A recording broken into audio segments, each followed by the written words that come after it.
Tokoh utama kita adalah Seraphim Clive, seorang siswa senior di sekolah Livonia. Besok adalah hari ujian percobaan pertama, dan seluruh kelas sedang dalam persiapan. Karena itu para siswa dipulangkan lebih awal. Tak lama muncullah Liana Solis. Dia adalah siswi terbaik sekaligus gadis paling populer di seluruh sekolah. Melihat Seraphim, ia mengucapkan semoga berhasil. Padahal tokoh utama kita berasal dari keluarga, biasa dengan nilai pas-pasan. Sebuah keajaiban ia bisa berpacaran dengan gadis sepertinya. Hubungan mereka pun menjadi buah bibir. Terdengar bisikan sinis di telinga Seraphim. Teman-temannya heran apa yang Liana lihat dari pria biasa sepertinya. Mereka merasa pasangan itu sangat tidak serasi. Di rumah Seraphim mulai merenung. Ia sendiri tak mengerti alasan Liana menyukainya. Terlebih ada satu hal yang membuatnya cemas. Kekasihnya adalah siswi peringkat 1 di sekolah. Tentu, mustahil baginya untuk masuk ke universitas yang sama. Keraguan mulai menyelimuti pikirannya. Saat ia berandai menjadi pahlawan novel, sebuah cahaya misterius tiba-tiba muncul. Cahaya itu makin terang. Lalu sesosok makhluk aneh muncul dan menyapanya. Makhluk itu berkata, aktivasi berhasil. Saking takutnya Seraphim langsung bersembunyi. Ia memperingatkan makhluk itu untuk tidak mendekat. Namun makhluk itu malah marah. Sistem ini bukan mainan katanya. Ini adalah teknologi canggih dari Planet X. Misimu adalah menyelesaikan tugas dan kau akan mendapat imbalan. Tapi status Seraphim saat ini hanyalah pengguna biasa. Untuk menjadi masternya, ia harus lulus sebuah ujian. Misi pertamanya pun diberikan oleh sistem. Ia harus masuk ke peringkat 10 besar di kelas. Seraphim bingung bagaimana caranya. Jangankan 10 besar, ia biasanya masuk 10 terbawah. Tapi makhluk itu mengingatkannya. Bukankah ia sendiri yang mengharapkan perubahan ini? Jika misinya sampai gagal, maka sistem akan terhapus. Seraphim panik bukan hanya karena misi yang mustahil. Ia juga khawatir jika makhluk melayang itu akan ikut lenyap bersama sistem. Makhluk itu menyahut, aku bukan iblis, takkan kuberikan misi yang mustahil. Seketika seberkas cahaya oranye menyelimuti tubuh Seraphim. Ia mendapat sebuah paket pemula gratis. Paket ini akan hangus dalam sebulan kemajuannya tergantung pada usahanya. Setelah berkata begitu, makhluk itu menghilang. Ditinggal sendiri, Seraphim segera membuka sistem untuk mencari tahu lebih lanjut. Tiba-tiba ia melihat sebuah notifikasi. Ternyata sistem memberinya ingatan super. Tanpa ragu pemuda itu langsung ingin membuktikannya. Ia membaca beberapa halaman buku dan takjub. Semua benar-benar terekam di otaknya. Saat masih terkagum-kagum, ia teringat sesuatu. Jika misi gagal, sistem akan menghapus segalanya. Artinya, ia akan kembali ke kehidupannya yang dulu. Ia harus menghadapi cemoohan tanpa bisa berbuat apa-apa. Tapi Seraphim sadar ia tak mau lagi menahannya. Inilah kesempatannya untuk mengubah takdir. Sekarang sudah hampir jam 2 siang dan ujiannya besok jam 9 pagi. Ia butuh tidur minimal 3 jam. Setelah dihitung, ia punya waktu 14 jam untuk bersiap. Dalam 15 detik, ia bisa membaca dan menghafal 2 halaman. 1 menit untuk 8 halaman, dan 1 jam untuk 480 halaman. Jika ia bisa menghafal semua jawaban untuk soal ujian besok ini, adalah kesempatan emas. Jika berhasil, level pengetahuannya akan naik 100 poin. Bahkan mungkin ia bisa meraih 600 poin. Padahal siswa terpintar di kelasnya saja hanya mendapat 650 poin. Dengan nilai itu, ia pasti masuk 10 besar. Jam 8 malam ia bahkan tak melepas bukunya saat makan. Ibunya sampai menegurnya. Saat ibunya mengecek kamar jam 1 pagi, ia masih menemukan Seraphim tenggelam dalam buku. Sang ibu mengingatkannya untuk istirahat demi ujian besok. Hampir jam 3 pagi, tapi Seraphim masih belum juga tidur. Di bawah selimut, ia terus membaca dengan lampu senter. Tiba-tiba sesosok peri muncul melihat kegigihan pemuda itu. Padahal, 1072 pendahulunya telah gagal. Karena kemampuan terkuat sekalipun, tanpa kerja keras, tak akan berarti apa-apa. Hanya mereka yang gigih, yang dia wakaka, wajah samurikiasa harimika, yang berkesempatan merasakan sistem terkuat ini. Keesokan harinya di dalam kelas, Seraphim terlihat sangat lelah. Ia begadang semalaman karena terlalu asyik belajar. Walau mengantuk, usahanya tak sia-sia. Setiap pertanyaan dan jawabannya terekam di kepala. Lana yang menyadari wajah lelah kekasihnya bertanya dengan khawatir. Sambil tersenyum puas, Seraphim menatapnya dengan tatapan lelah. Ia bilang ia yakin akan masuk 10 besar. Tentu saja pacarnya bingung. Lana merasa ada yang aneh. Sepertinya Seraphim telah berubah. Ucapannya terdengar oleh murid lain. Tawa kecil pun menyebar di seluruh kelas. Melihat itu, Seraphim jadi sedikit malu. Dia sadar ucapannya terdengar terlalu percaya diri. Lana tersenyum dan berkata kalau ia percaya padanya. Ia lalu berdiri. Sambil mengemasi barang, ia pamit untuk ujian dan mengajak Seraphim makan siang nanti. Pemuda itu melambaikan tangan sementara dari belakangnya. Terdengar gelak tawa yang lebih kencang. Mereka bertanya-tanya apa Serafin tidak malu jadi badut. Sadar sedang dibicarakan tokoh utama kita, ingin memakai earphone-nya. Earphone-nya. Tapi karena kesal, ia justru meremas earphone itu dengan marah. Pertanyaan apakah ia pantas untuk Lana kembali terngiang. Ia bertekad untuk menunjukkan pada semua orang kemampuannya. Saat itu, lembar ujian pun dibagikan. Pengawas berjalan berkeliling kelas, berpikir betapa lemahnya murid-murid ini. Menurutnya tidak ada satupun yang akan mengerjakan ujian dengan serius. Namun saat itu Serafin justru tersenyum puas. Soal yang didapatnya adalah soal salah satu yang ia pelajari tadi malam. Perbedaannya hanya sedikit. Ia bahkan tahu jawaban untuk soal-soal lainnya. Semuanya sama persis, kecuali angkanya. Serafin yakin 100 poin saja tak cukup. Ia pasti bisa dapat lebih dari 650 poin. Sang pengawas menyadari kecepatan Serafin yang mencurigakan.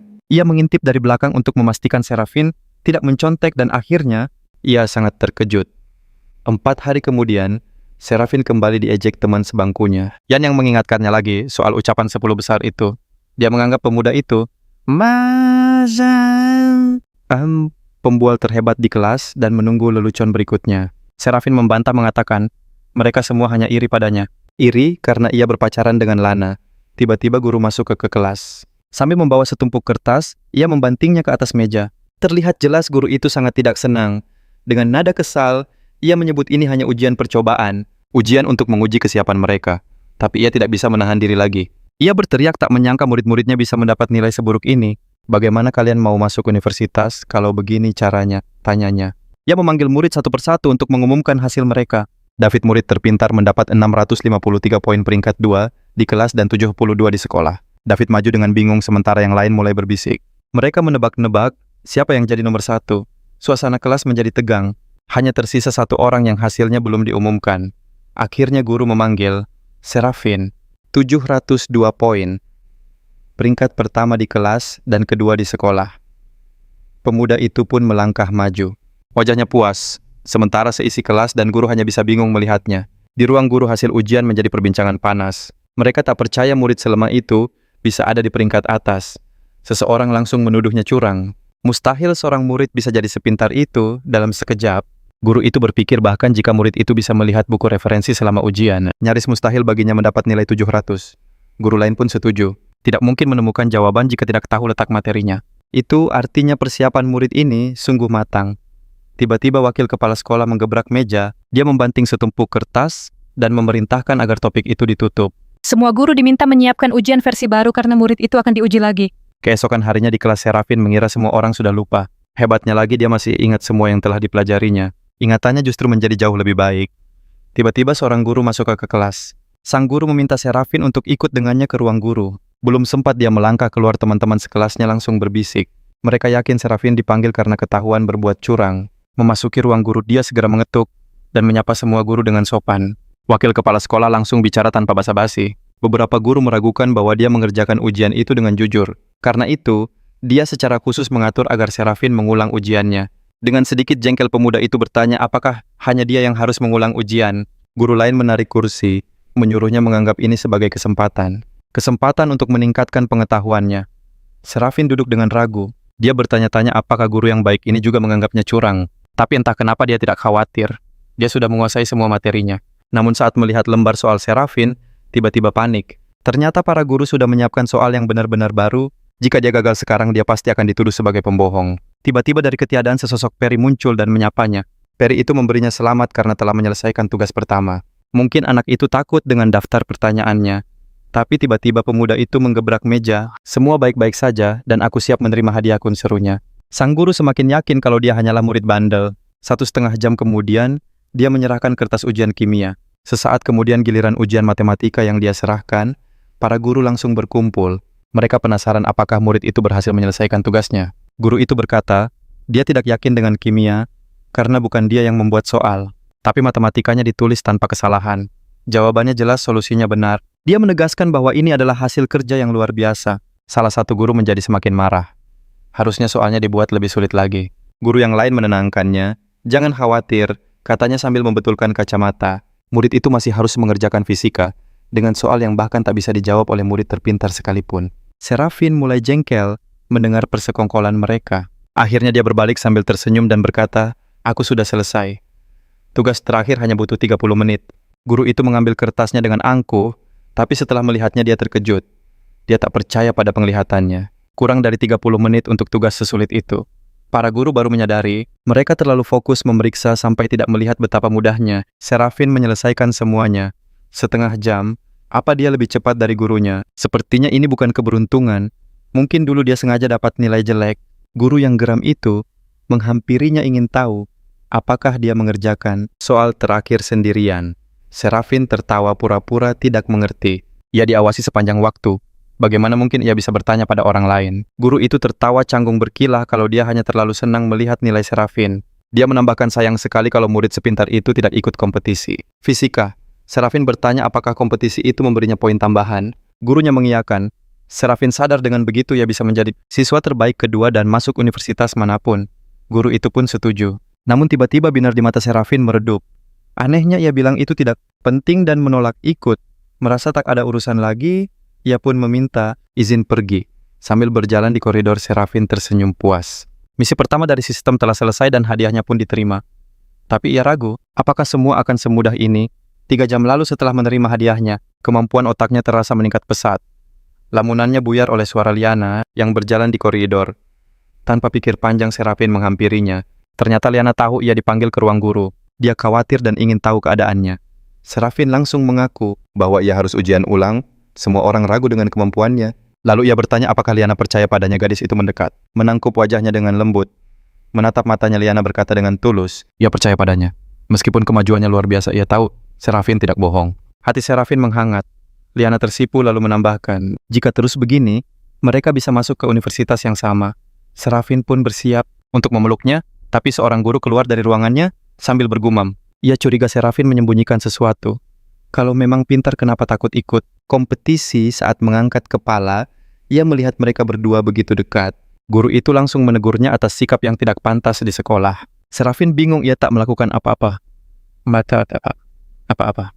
Tapi bagi guru itu masalahnya serius. Guru itu makin marah karena Serafin tidak merasa bersalah. Menurutnya hubungan asmara hanya akan mengganggu pelajaran mereka. Pemuda itu lalu bertanya, di peringkat berapa saya sekarang?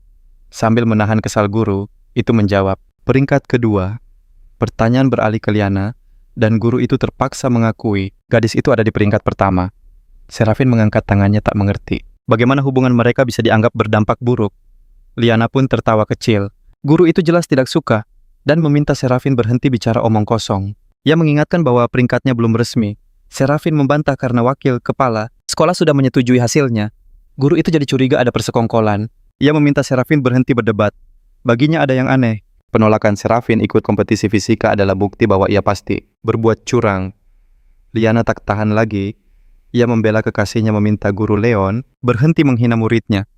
Tiba-tiba Serafin menepuk pundaknya, lalu mengedipkan mata. Leon tetap ingin Serafin ikut kompetisi. Serafin bersedia tapi dengan satu syarat. Dia menantang guru Leon untuk bertaruh.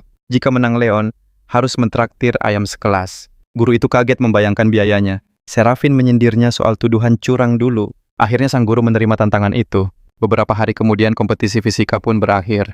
Di tengah hujan, para siswa bergegas masuk ke bus. Di dalam, guru Mary tampak murung. Sekolah mereka memang tak pernah unggul dalam kompetisi. Mary diminta menggantikan guru penanggung jawab. Sekolah sepertinya tidak terlalu peduli. Dia kesal karena harus menggantikan guru lain. Dia juga merasa tersaingi oleh guru baru Lucinda. 5 hari kemudian suasana ruang guru terasa tegang. Di antara murid yang dipanggil ada Lana dan Serafin. Lana menduga ini soal pengumuman hasil kompetisi. Wakil kepala sekolah pun bersiap memulai acara. Melihat murid berbisik, Mary tak bisa menahan diri. Dia menyindir mereka yang merasa hebat. Mary lalu menatap Lucinda dengan sinis. Melihat itu, Serafin memutuskan untuk bertindak. Dia bilang tidak paham maksud ucapan guru Mary. Mary lalu melihat Serafin dan Lana bergandengan tangan. Dia langsung menyindir soal larangan berpacaran. Semua mata sontak tertuju pada Lucinda. Serafin sadar Mary sengaja mengincar muridnya. Dia harus bertindak. Dia mengangkat tangan mereka berdua. Lalu dengan berani dia menunjuk kepala sekolah. Dia bilang kepala sekolah sudah tahu dan setuju. Kepala sekolah sampai tersedak mendengar bualannya. Beliau janji kami boleh pacaran jika menang kompetisi. Rencana Mary untuk menyudutkannya gagal total. Wakil kepala sekolah ikut mendukung sandiwara itu. Kepala sekolah pun terpaksa berpura-pura ingat. Sekolah siap melakukan apapun untuk siswa hebat. Merasa menang, Serafin tersenyum puas. Kepala sekolah memotong protes Mary untuk pengumuman. Ternyata sekolah mereka meraih juara 1 dan 2. Juara pertama adalah Serafin, Dan kedua aku adalah Lian. Kepala sekolah bertepuk tangan dengan sangat bangga. Mary shock tak percaya Seraphim bisa menang. Hatinya makin panas melihat Lucinda menerima pujian. Dia curiga ada sesuatu di balik kemenangan ini. Andai saja Mary direkturnya, semua pujian pasti untuknya. Bukan untuk Lucinda.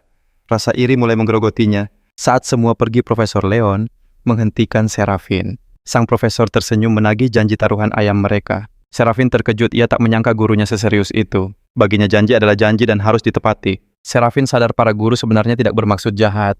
Mereka hanya sedikit tidak sabaran dan sangat gigih. Di kelas lain, Mary memarahi muridnya karena kesalahan sepele. Dia menyuruh mereka mencontoh Seraphim dari kelas 3 sejenius. Seraphim yang puas mulai mengerti para guru. Mereka hanya sangat peduli pada nilai muridnya.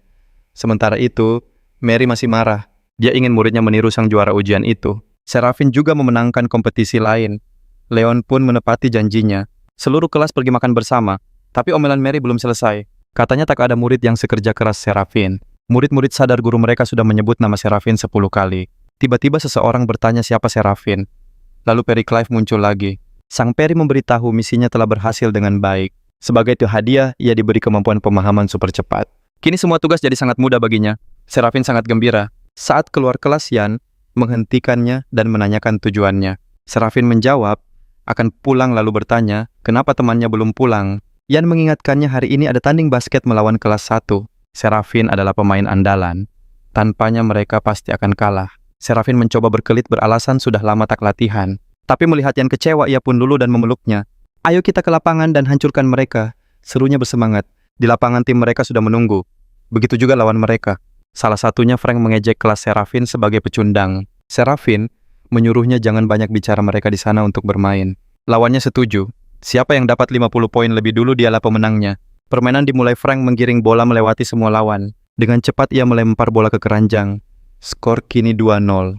Tim lawan terkejut dengan serangan mendadak itu. Yan bertanya kenapa Seraphim hanya diam saja melihatnya. Frank menoleh dan mengejek mereka agar terus diam di sana. Seraphim menenangkan temannya sambil terus mengamati Frank. Tiba-tiba ia merasakan sensasi yang sama saat mengerjakan soal. Otaknya berakselerasi. Teknik dribble dan cara Frank melewati lawan semua terekam. Seraphim bisa melihat celah untuk memperbaiki setiap gerakannya. Dia telah menemukan kuncinya. Mungkinkah kemampuan dari sistem juga berfungsi saat bermain basket? Frank merebut bola lagi. Ia menantang mereka untuk mencoba memblokirnya. Tiba-tiba saja, Seraphim muncul di depannya merebut bola dengan sangat lincah. Mencoba menjegalnya, tapi pemuda itu melesat dan melempar bola ke depan. Bola meluncur mulus ke dalam keranjang. Yan tak percaya. Dia melihat temannya meniru gerakan Frank dengan sempurna. Hanya saja lemparan Seraphim jauh lebih kuat dan cepat. Seluruh tim langsung mengerumuninya, mendukungnya dan bertanya bagaimana dia bisa langsung meniru teknik lawannya itu. Sementara itu, Frank kemarah besar pada rekan satu timnya menyebut mereka pecundang. Tak ada yang bisa menghentikan bocah itu. Tapi para pemain lain tak setuju dengan tuduhan itu. Kenapa hanya mereka yang disalahkan? Padahal Seraphim yang mencuri tekniknya. Pertandingan pun berlanjut. Frank kembali ke lapangan berteriak agar anak kelas 3 tidak sombong. Karena mereka baru saja memulai permainan. Seraphim tertawa, baginya permainan ini sudah hampir selesai. 30 menit kemudian hampir semua lawan terbaring kelelahan di lapangan. Sang protagonis melaporkan bahwa skor saat ini 47-2 untuk keunggulan mereka. Sepertinya mereka harus bermain lebih santai. Tapi dia sadar lawannya sudah berhenti melawan. Maka Seraphim memutuskan sudah waktunya menguji diri. Dia penasaran di mana batas kemampuannya. Dia mundur lebih jauh dan mulai membidik. Frank melihatnya dan terkejut. Lawannya berdiri 3 langkah di luar garis 3 angka. Seraphim tahu lemparan ini mungkin akan 100% berhasil. Kedua tim hanya menahan napas, menantikan momen itu. Bola mengenai keranjang dari jarak sejauh itu. Setelah itu Seraphim merasa permainan sudah berakhir. Dia hendak pergi. Akhirnya dia bertanya apa lawan masih mau bermain dengannya. Ini hanya buang-buang waktu. Dia menambahkan lain kali mereka hanya bisa bermain melawannya seorang diri. Keesokan harinya Frank kehilangan semua semangat bermainnya karena Seraphim. Di saat yang sama banyak pemain di lapangan dengan gembira melempar bola ke keranjang. Seorang pemain bernama Brown Cole terus melempar bola, satu demi satu. Dengan beberapa lemparan lagi, jumlah tembakan tepatnya melebihi 100. Brown melihat Frank di balik pagar lapangan dan mengajaknya bermain. Tapi Frank menolak tawarannya. Dia sama sekali tak punya keinginan untuk itu. Pemuda itu bertanya apa dia benar-benar kalah dengan skor 50-0. Frank berkata, andai dia seberbakat Brown, dia tidak akan membiarkan Seraphim lolos begitu saja. Pemuda itu berpikir, dia pernah mendengar nama itu di suatu tempat. Dia bahkan tahu siswa itu dari kelas 3. Brown teringat, mungkin dia siswa yang dibicarakan Nyonya Lucinda di kelasnya. Teman-teman sekelasnya juga terus membicarakan Seraphim. Sekarang dia harus mendengar nama itu, bahkan setelah pulang sekolah. Ini membuatnya kesal. Pemuda itu ada di mana-mana. Dia melempar bola dan meminta Frank menceritakan pertandingannya dengan Seraphim kemarin. Beberapa saat kemudian, Yan dan Seraphim berjalan di sepanjang lapangan basket. Tokoh utama kita meminta temannya untuk pergi duluan. Tiba-tiba sebuah bola basket mungkin sengaja dilemparkan, melesat lurus ke arah pemuda itu. Brown dan Frank berdiri di lapangan, jelas-jelas menunggunya. Frank memperkenalkan Seraphim kepada Brown sebagai point guard tim sekolahnya dan pemain terbaik di kota Livonia. Dia dengar pemuda itu ingin bertanding dengan seseorang, jadi Brown meluangkan waktu untuk melakukannya. Seraphim mengaku tidak ingin bertanding dan sambil mengembalikan bola, dia mengumumkan akan pergi. Brown menangkap bola dan ingin tahu apa pemuda itu benar-benar pacaran dengan si cantik, nomor 1 di sekolah Liana Solis, karena dia tidak mengerti apa yang Liana lihat darinya. Dia menyindir mungkin gadis itu punya masalah penglihatan karena tidak melihat betapa lemah pacarnya. Seraphim berjalan ke pintu keluar dan menyatakan bahwa dia tidak akan bisa diprovokasi. Saat itu, para siswa sudah berkumpul di sekitar lapangan menyaksikan konfrontasi keduanya. Mereka sadar ini terlihat seperti seseorang yang mencoba melawan dewa bola basket. Seraphim memutuskan untuk mencari tahu apa yang Brown inginkan. Dia ingin Seraphim bermain. Jika kalah dia tidak boleh muncul lagi di lapangan dan juga harus putus dari Liana. Sang tokoh utama mulai pemanasan. Dia menerima taruhan itu dan akan bermain hingga 10 poin. Tapi jika lawannya kalah, dia ingin Brown memanggilnya kakak. Pemuda itu setuju, tapi berkata, Seraphim harus mengalahkannya dulu. Para penonton berharap Brown akan memenangkan taruhan ini karena dia yang terbaik. Pencetak skor di antara siswa SMA di provinsi itu. Mereka tidak mengerti bagaimana Seraphim berani menantangnya. Skor pertama tercipta para gadis langsung tersipu dan mendukung pemuda itu. Brown tak berhenti, ia terus memamerkan tembakan jitunya dari berbagai sudut. Semua orang melihat pemuda itu sedang dalam kondisi puncaknya. 9 dari 10 tembakannya berhasil masuk, ia menyarankan Seraphim untuk menyerah saja. Brown melempar bola pada sang protagonis, menyatakan sekarang gilirannya. Pemuda itu mengambil posisi fokus, lalu melempar bola dengan tenang. Para penonton terkejut bola itu berputar aneh di udara. Bola masuk ring memantul dan kembali tepat ke tangan Seraphim. Semua orang syok. Mereka tak menyangka 9 bola sudah masuk ke dalam keranjang, dan pemainnya bahkan tidak beranjak sedikit pun. Brown bingung melihatnya. Tak seperti Brown yang terus berlari, Seraphim tampak begitu santai. Ia mengendalikan bola dengan mudah seolah dewa basket sejati. Menjelang lemparan terakhir Brown terlihat tegang. Saat bersiap melempar sang protagonis, melihat pelatih basket memperhatikannya. Ini membuatnya waspada, ia hanya ingin satu kampus dengan Liana. Ia tak mau lagi dipaksa ikut berbagai kompetisi. Setelah berpikir, ia melempar bola dan sengaja meleset. Seraphim menatap Brown sambil tertawa, sepertinya kita seri. Tiba-tiba pelatih menghampiri dan memintanya ikut ke ruang wakil kepala sekolah. Frank mengaku pada Brown betapa khawatirnya dia tadi. Ia melihat lawannya sengaja gagal memasukkan bola terakhir itu. Frank sadar Seraphim melirik pelatih mereka sebelum melempar. Pak Cole berkata, jarang sekali bertemu orang santai seperti Seraphim. Karena kejadian itu, pemuda itu jadi respek padanya. Di depan ruang guru, sang tokoh utama berpikir kenapa ia dipanggil. Memasuki ruangan, ia disambut wakil kepala sekolah yang menyuruhnya duduk. Rupanya guru-guru telah berkumpul untuk memulai pertemuan. Murid-murid terbaik sekolah diundang, namun beberapa dari mereka gagal ujian masuk.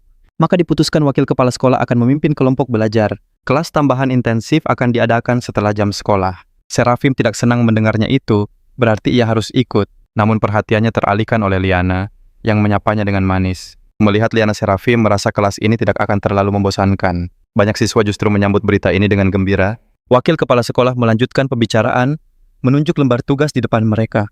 Ia menjelaskan 2 alasan utama kenapa siswa terbaik sering gagal. Pertama, mereka terlalu lama mengerjakan satu soal sulit. Mereka kehabisan waktu, sehingga tidak bisa menyelesaikan semua soal. Kedua, mereka salah memahami pertanyaan yang diberikan dalam tugas. Mereka memberi jawaban detail, tapi ternyata keliru dari awal. Inilah mengapa mereka kehilangan banyak poin berharga. Saat semua siswa melihat soal Seraphim menantang wakil kepala sekolah, ia bilang jika ia bisa membuktikan soal itu mudah dan mendapat nilai sempurna, maka ia minta izin untuk tidak perlu lagi menghadiri kelas tambahan ini. Para siswa lain tidak suka, mereka pikir Seraphim terlalu sombong. Lana tak tahan dan memutuskan ikut bicara. Ia menekankan bahwa Seraphim punya bukti karena dia juara 1 Olimpiade Fisika. Ia yakin Seraphim bisa menyelesaikan tugas ini, tapi siswi lain menentangnya. Nilainya selalu 20 poin, lebih tinggi dari peringkat 2. Dan Seraphim itu orang asing. Menurutnya Olimpiade sangat berbeda dari ujian masuk. Liana kembali membela kekasihnya. Liana kekasihnya. Guru mencoba menenangkan mereka. Tujuan mereka di sini untuk belajar, kenapa malah bertengkar. Guru itu teringat performa Serafim saat ujian remedial. Dia menyelesaikan soal dengan cepat. Dia yakin pengalamannya akan berguna, jadi dia meminta Serafim untuk berbagi. Pemuda itu hendak protes, tapi guru itu mengingatkannya. Saat hubungannya dan Liana jadi masalah, guru dan kepala sekolah mendukungnya. Serafim terdiam, wajahnya memerah. Ia berterima kasih atas kebaikan guru. Guru itu meyakinkan ia selalu ada di pihak murid-muridnya. Ia yakin semua akan mendengarkan. Jadi dia meminta Serafim bicara dengan percaya diri. Pemuda itu pun mencoba. Menurutnya butuh lebih banyak latihan untuk bisa menyelesaikan soal dengan cepat. Caranya dengan menghafal contoh penyelesaian soal. Ini seperti sebuah algoritma, sebuah proses awal sebelum masuk ke tahap utama. Dengan menghafal, contoh efisiensi kerja mereka meningkat drastis. Misalnya soal genetika yang memakan banyak waktu dan poinnya sedang. Soal seperti itu punya 16 cara pengembangan situasi yang spesifik, termasuk berbagai kombinasi yang butuh beberapa solusi. Hafalkan rumusnya, dan saat soal itu muncul bisa diselesaikan lebih cepat. Salah satu murid keberatan metode ini butuh hafalan yang sangat banyak. Jika gagal mereka hanya akan buang-buang waktu. Serafim menyuruh mereka memilih menghafal sebelum ujian atau kehilangan waktu saat ujian. Guru menyukai ide itu. Manfaatnya sangat besar. 30 detik bisa dipersingkat menjadi 3 detik. Lalu Serafim menambahkan, agar tak salah tulis saja solusinya di kertas terpisah. Gunakan rumus untuk menyelesaikannya. Ini seperti permainan catur. Dia percaya mereka yang melampaui batas akan mampu mengatasi segalanya. Tapi para murid ragu apa usaha sebesar itu sepadan. Guru merasa ada benarnya dalam kata-kata Serafim. Mereka tak harus mengikuti semuanya, tapi ada hal yang patut didengar. Tiba-tiba pemuda itu merasakan sensasi aneh. Sebuah notifikasi sistem terdengar. Dia mendapat kemampuan baru, metode belajar Feynman.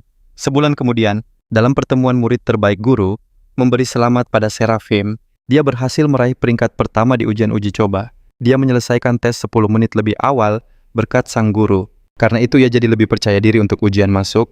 Murid lain juga bercerita setelah belajar kelompok ia jadi lebih paham. Serafim tertawa, ia senang bisa membantu semua orang. Tapi ia yakin tanpa sistem, sepertinya tak ada yang bisa mencapai levelnya. Anehnya ia melihat Liana bersikap aneh. Ada ekspresi sedih di wajahnya. Dia ingin bertanya ada apa. Apa mungkin gadis itu marah padanya? Liana menepisnya, ia mengaku ikut bahagia untuknya. Serafim tahu ada yang salah, namun Liana terus mengelak. Ia menggenggam tangan Liana memohon kejujuran darinya. Jika Liana peduli, ia harus jujur. Rapat kelas pun usai. Semua siswa pergi menyisakan mereka berdua saja. Serafim memohon lagi. Akhirnya Liana pun luluh. Mereka mungkin tak bisa kuliah di universitas yang sama. Ibunya ingin Liana belajar di luar negeri. Gadis itu cemas. Harapan mereka untuk terus bersama kini pupus. Serafim pun terkejut. Ia menenangkan Liana, mereka pasti akan menemukan jalan. Mereka pun bertemu Nona Devona. Liana menyapanya Bibi. Devona tertawa, ia bukan ibu kuno yang suka melarang. Ia percaya pada putrinya, tapi Liana merasa gugup. Ini akan jadi perbincangan sulit. Ia tak menentang, tapi Liana harus utamakan masa depan. Ia ingin yang terbaik. Serafim menganalisis. Berkat sistem ia punya akses pendidikan terbaik. Tak ada universitas menandinginya. Tapi ia tak bisa mengatakannya, karena takkan ada yang percaya. Devona lalu berkata, jika ia datang untuk meyakinkannya, ia siap mendengar. Serafim maju. Ia mulai bicara, ia paham kekhawatiran sang ibu. Tapi apa itu pendidikan terbaik, ijazah kampus mahal? Devona tersenyum. Bukan itu yang terpenting. Ia balik bertanya pada Serafim. Serafim menjawab lantang. Pendidikan terbaik adalah orang-orang hebat, merekalah fondasinya.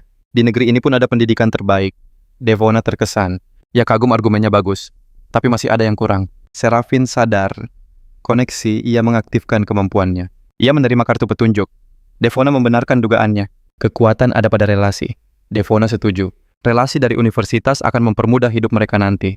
Itulah kenyataan pahitnya. Serafim kini menyadarinya. Argumennya sangat kuat. Tapi Serafim takkan menyerah. Ia berkata relasi akan datang pada orang yang berkuasa. Orang lain butuh itu, tapi tidak dengan mereka berdua. Nona Solis tertawa. Biasanya orang lain takut padanya. Sudah lama ia tak bertemu pemuda seberani Serafim. Keberaniannya mengingatkannya pada masa mudanya. Liana terkejut. Ia tak pernah melihat ibunya begitu. Serafim merasa menang. Argumennya tentang kekuatan sejati berhasil meyakinkannya. Tiba-tiba sebuah ide muncul. Ia melompat dari sofa dan mengajukan taruhan. Tapi Devona mencoba menenangkannya.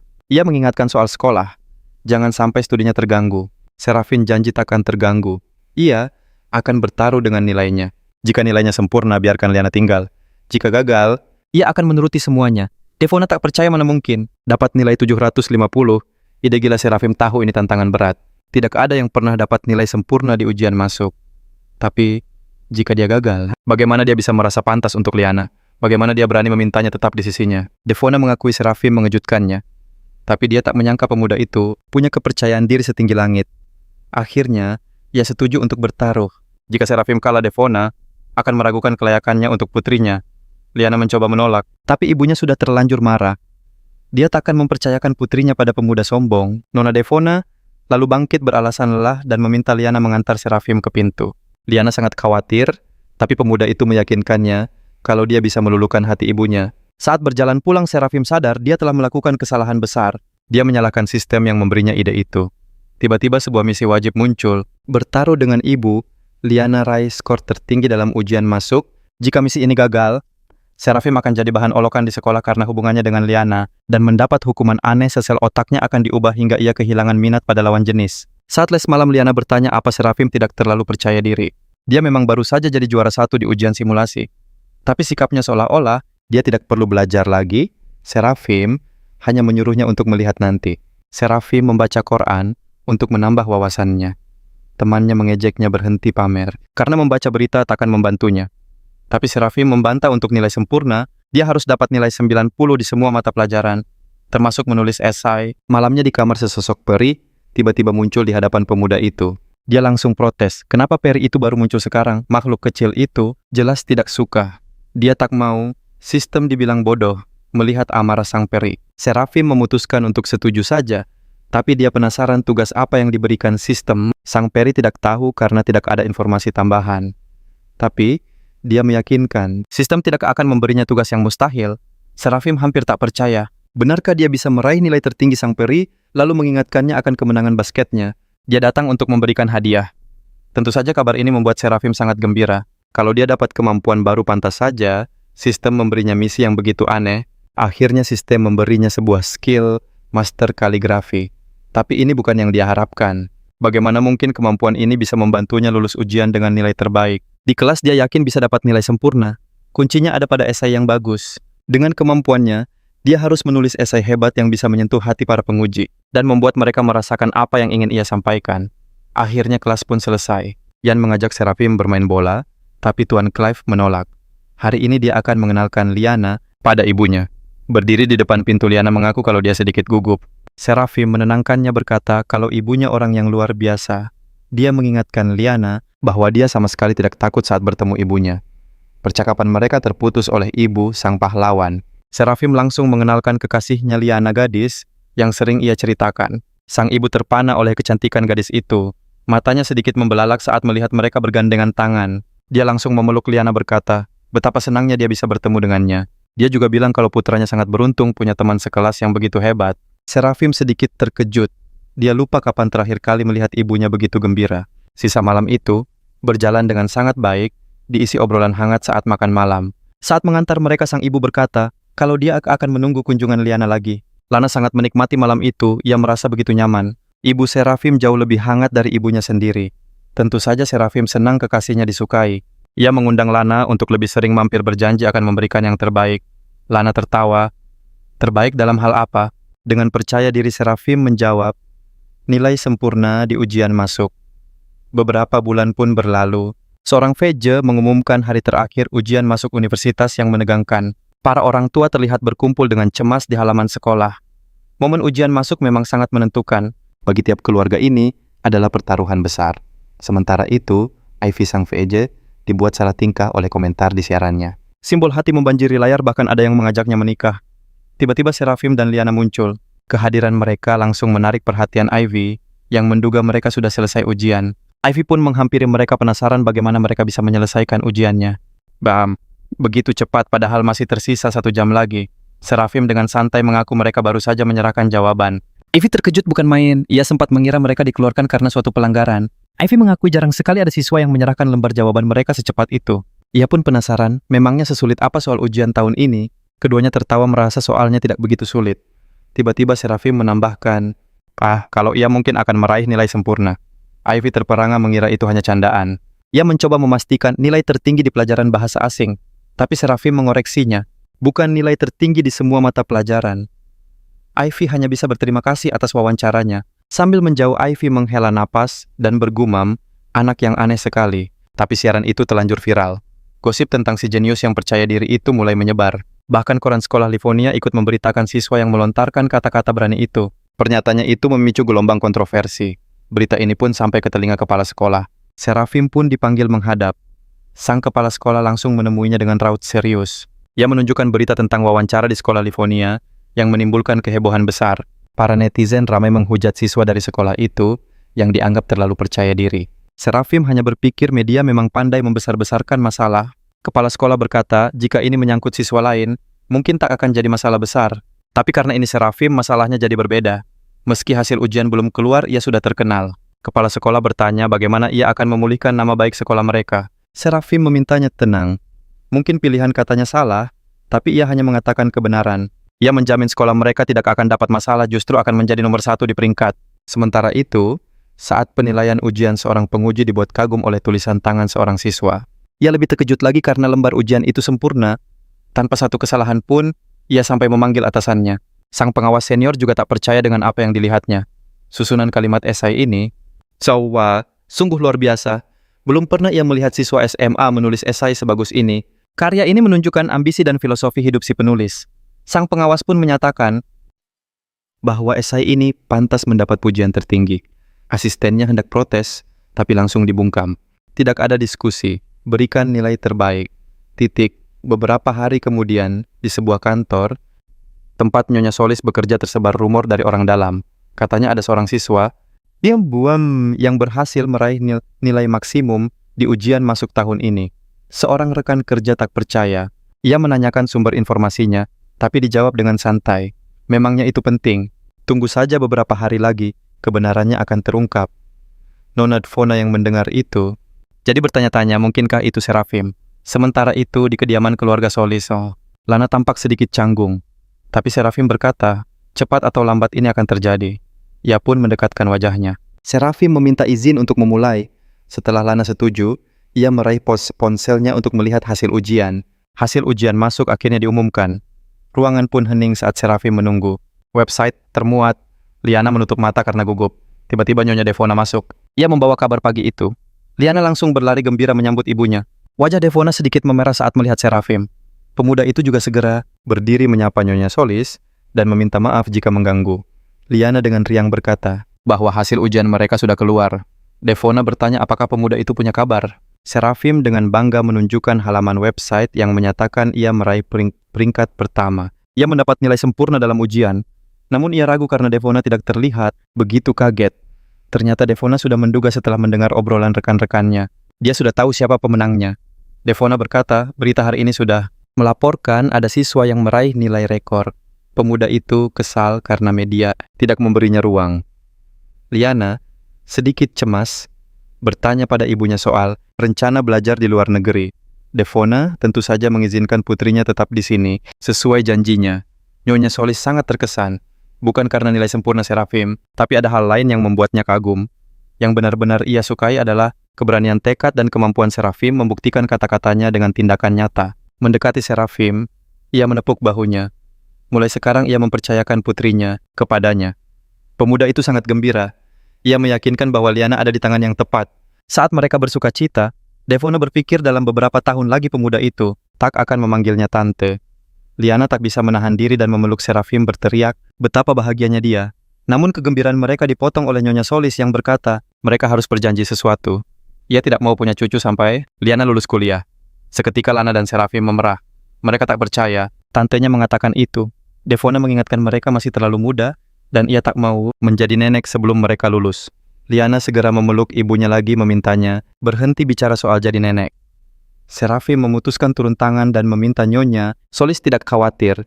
Ia berjanji hal itu takkan terjadi, mereka tak akan melangkah sejauh itu. Sampai lulus kuliah, Devona percaya padanya. Jika ia bisa meraih nilai tertinggi, maka ia juga harus bisa menepati janji ini. Serafim pun berjanji. Ia berharap janjinya tak akan sulit. Tepat saat itu ibunya menelepon dan ia segera mengangkatnya. Sang ibu menelepon karena sudah dapat banyak panggilan dari berbagai universitas. Dengan ragu, ibunya mencoba membahas nilai ujian. Mendengar keraguan itu, Serafim memutuskan untuk memberitahu ibunya sendiri. Semua yang didengarnya benar. Ibunya boleh bangga karena putranya berhasil menjadi peringkat pertama secara nasional. Sang ibu Tak bisa menahan air mata haru, ia menutup mulutnya terkejut. Teringat bagaimana putranya belajar siang dan malam. Ibunya tahu beberapa bulan terakhir pasti sangat berat untuknya. Ia tak menyangka Serafim mendapat nilai sempurna. Ayahnya pasti akan sangat bangga. Serafim meyakinkan di masa depan ibunya ada bela bagasi lebih mau. Beberapa hari kemudian mereka bertemu dengan suasana santai. Serafim langsung sadar betapa cantiknya Liana. Gadis itu sedikit kaget melihat tunangannya naik sepeda. Serafim menyuruhnya naik. Kini mereka menyusuri jalan di hari yang cerah. Sambil bersepeda, pemuda itu teringat beberapa bulan lalu, saat semua orang meremehkannya. Tapi sekarang saat ia dan Liana lewat di depan sekelompok siswa, tak ada lagi yang berani mengejek atau berkata ia tak pantas. Lana lalu bertanya apakah Serafim sudah memikirkan tujuannya. Pemuda itu berkata ibunya mendukung keputusannya kuliah di tempat yang sama. Saat mendekati gedung mereka melihat pita perayaan berkibar. Tertulis ucapan selamat untuk Serafim, siswa kelas 3 peraih nilai tertinggi. Liana menyikutnya menertawakan perayaan yang begitu megah. Tiba-tiba kepala sekolah menghampiri memuji jasa besar Serafim. Sang tokoh utama jadi malu merasa ini semua terlalu berlebihan. Namun para guru sudah berkumpul untuk memberinya selamat. Ia semakin canggung merasa tak pantas menerima kehormatan itu. Atas prestasinya namanya akan dipajang di dinding kehormatan sekolah. Mendengar itu semua guru terkejut. Lucinda berpikir keras. Selama 40 tahun, hanya 4 orang yang pernah menerima kehormatan ini. Seorang raksasa sastra, seorang maestro internet yang merintis dari nol, juga seorang politisi hebat, dan seorang akademisi dengan hasil riset gemilang. Dan sekarang giliran Serafim, pemuda yang baru berumur 18 tahun. Lucinda bertanya-tanya apa di usianya ia sudah setara dengan tokoh-tokoh hebat itu. Ia pun bertanya pada kepala sekolah apa penghargaan ini tidak berlebihan. Kepala sekolah justru bertanya balik, untuk apa dinding kehormatan itu ada? Tentu saja untuk menginspirasi para siswa agar meraih prestasi. Namun selama ini dinding itu seolah menjadi buah terlarang bagi mereka. Jika siswa sejenius Serafim saja tidak bisa, lalu siapa lagi yang mampu? Lucinda terdiam, ia menyadari bahwa perkataan itu ada benarnya. Maka kepala sekolah menyatakan, Serafim Clive pantas berada di dinding kehormatan. Riuh tepuk tangan membuat Serafim semakin tidak nyaman. Ia merasa tak layak, namun kepala sekolah mendekat dan menenangkannya.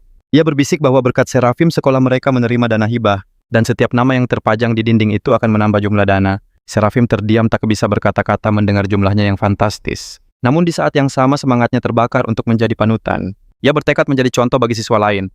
Kepala sekolah tersenyum puas. Semangat ambisius inilah yang ia harapkan dari Serafim. Ia juga mengingatkan agar Serafim bersiap karena media ingin mewawancarainya. Acara itu akan disiarkan langsung dan ditonton oleh banyak orang. Bagaimanapun Serafim adalah orang pertama dalam sejarah ujian masuk. Ia berhasil meraih nilai sempurna. Para wartawan sudah menunggunya. Wawancara dimulai dengan kepala sekolah yang membanggakan prestasi sekolah mereka. Saat gilirannya tiba, Serafim masih memikirkan sesuatu. Bagaimana bisa dana sebesar itu diberikan untuk prestasi akademis saja? Reporter bertanya apa pesannya untuk generasi muda. Serafim bimbang.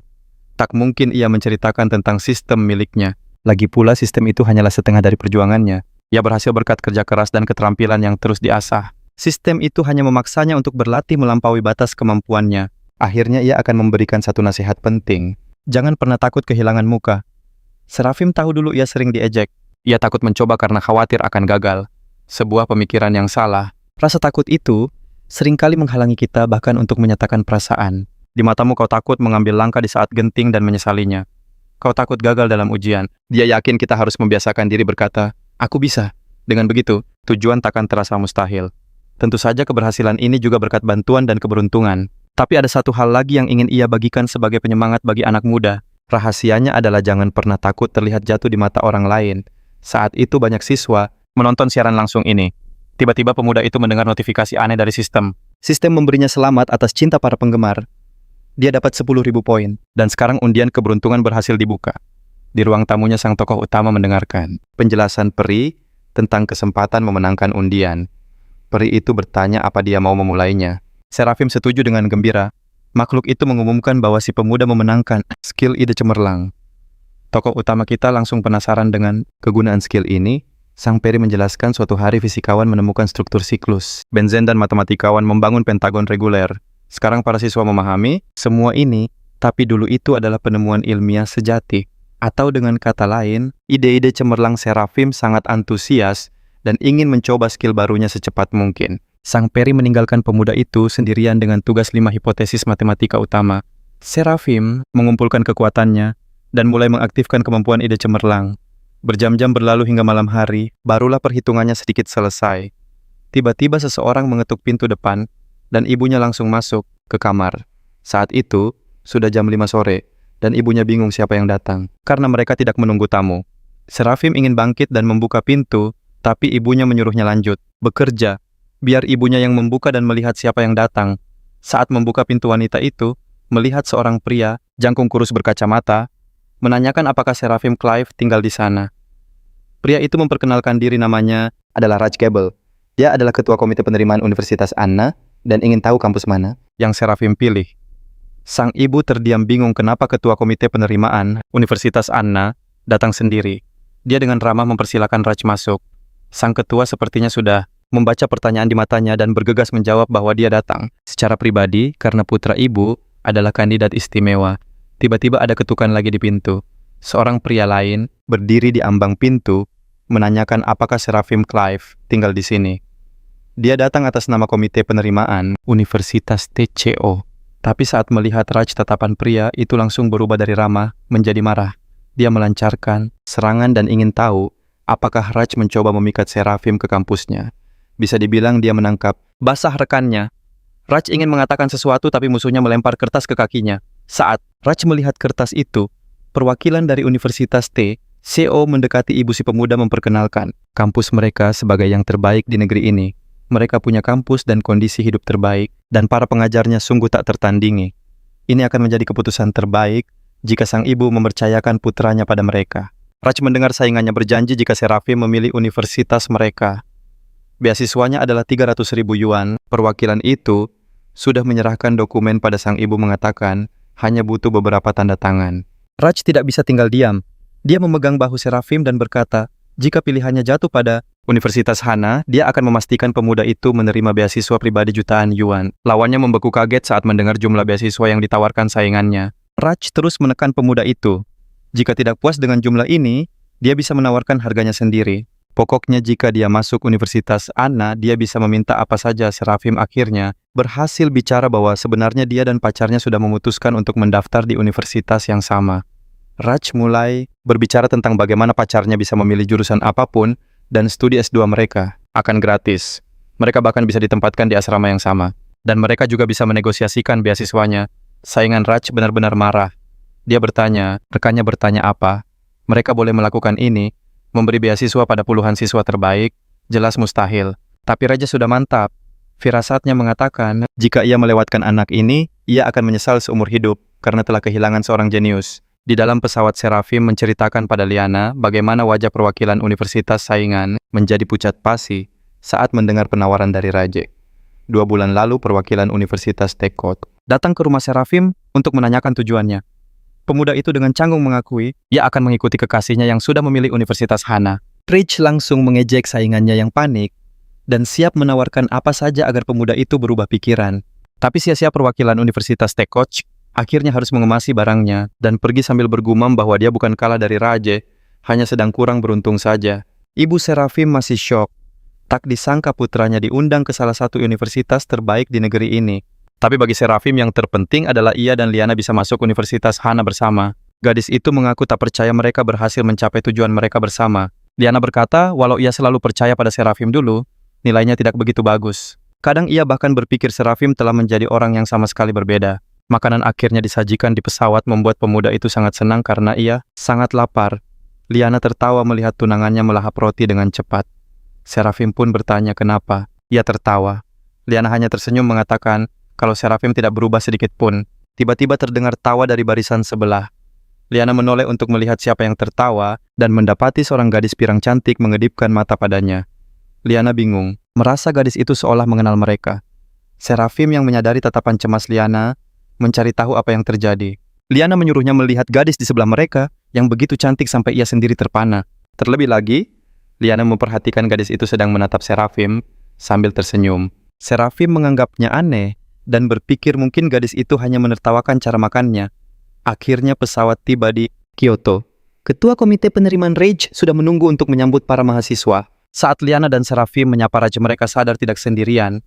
Gadis dari pesawat tadi ada di samping mereka dan juga menyapa Raja. Mereka terkejut mungkinkah gadis ini akan kuliah bersama mereka. Sang ketua menyatakan bahwa ini adalah kehormatan besar bagi Universitas Hana karena 3 mahasiswa terbaik dari provinsi itu diterima di saat yang bersamaan. Serafim mulai menganalisis situasinya jika 3 siswa terbaik diterima, yang pertama adalah dia dan yang ketiga adalah Liana. Itu berarti gadis asing ini adalah mahasiswa kedua dengan nilai tertinggi dalam ujian masuk. Gadis itu berkata dengan riang bahwa ia senang akhirnya bertemu mereka. Ia sudah sering mendengar tentang pasangan itu dan hari ini akhirnya bisa melihatnya langsung. Gadis asing itu pun memperkenalkan diri. Namanya Taylor Locke. Ia dan Serafim berjabat tangan dan berjanji akan saling belajar. Namun pemuda itu merasakan firasat aneh bahwa gadis ini merencanakan sesuatu. Sang ketua memutuskan, karena semua sudah bertemu, mereka bisa langsung menuju universitas dan membawa mereka ke mobil. Setelah melihat mobil itu, Serafim sangat senang. Sepertinya pelayanan Universitas Hana untuk mahasiswanya jauh lebih baik dari yang ia harapkan. Tiba-tiba ia mendengar tawa Taylor dari belakang. Gadis itu berkata, setiap tahun mahasiswa terbaik masuk Universitas Hana, tapi baru pertama kali dalam sejarah seorang se-Igor berhasil meraih nilai tertinggi. Gadis itu merasa mungkin sudah takdir dari atas untuk bertemu dengan jenius seperti Serafim. Sang ketua menyela mengatakan, ia akan membantu membawa barang bawaan sementara. Mereka bisa masuk ke mobil. Ia mengingatkan bahwa mereka harus mengisi banyak dokumen sebelum pendaftaran. Sambil memasukkan koper ke mobil, Rage berpikir, mereka biasanya tidak membuat kehebohan seperti ini. Untuk lulusan terbaik, tapi Serafim adalah kasus lain. Dia adalah seorang jenius matematika karena berhasil memecahkan 5 hipotesis tersulit. Hanya mahasiswa seperti itu. Sebagai lulusan terbaik, Serafim disambut istimewa oleh Universitas Hana. Dia senang karena diantar mobil tidak seperti mahasiswa baru lainnya.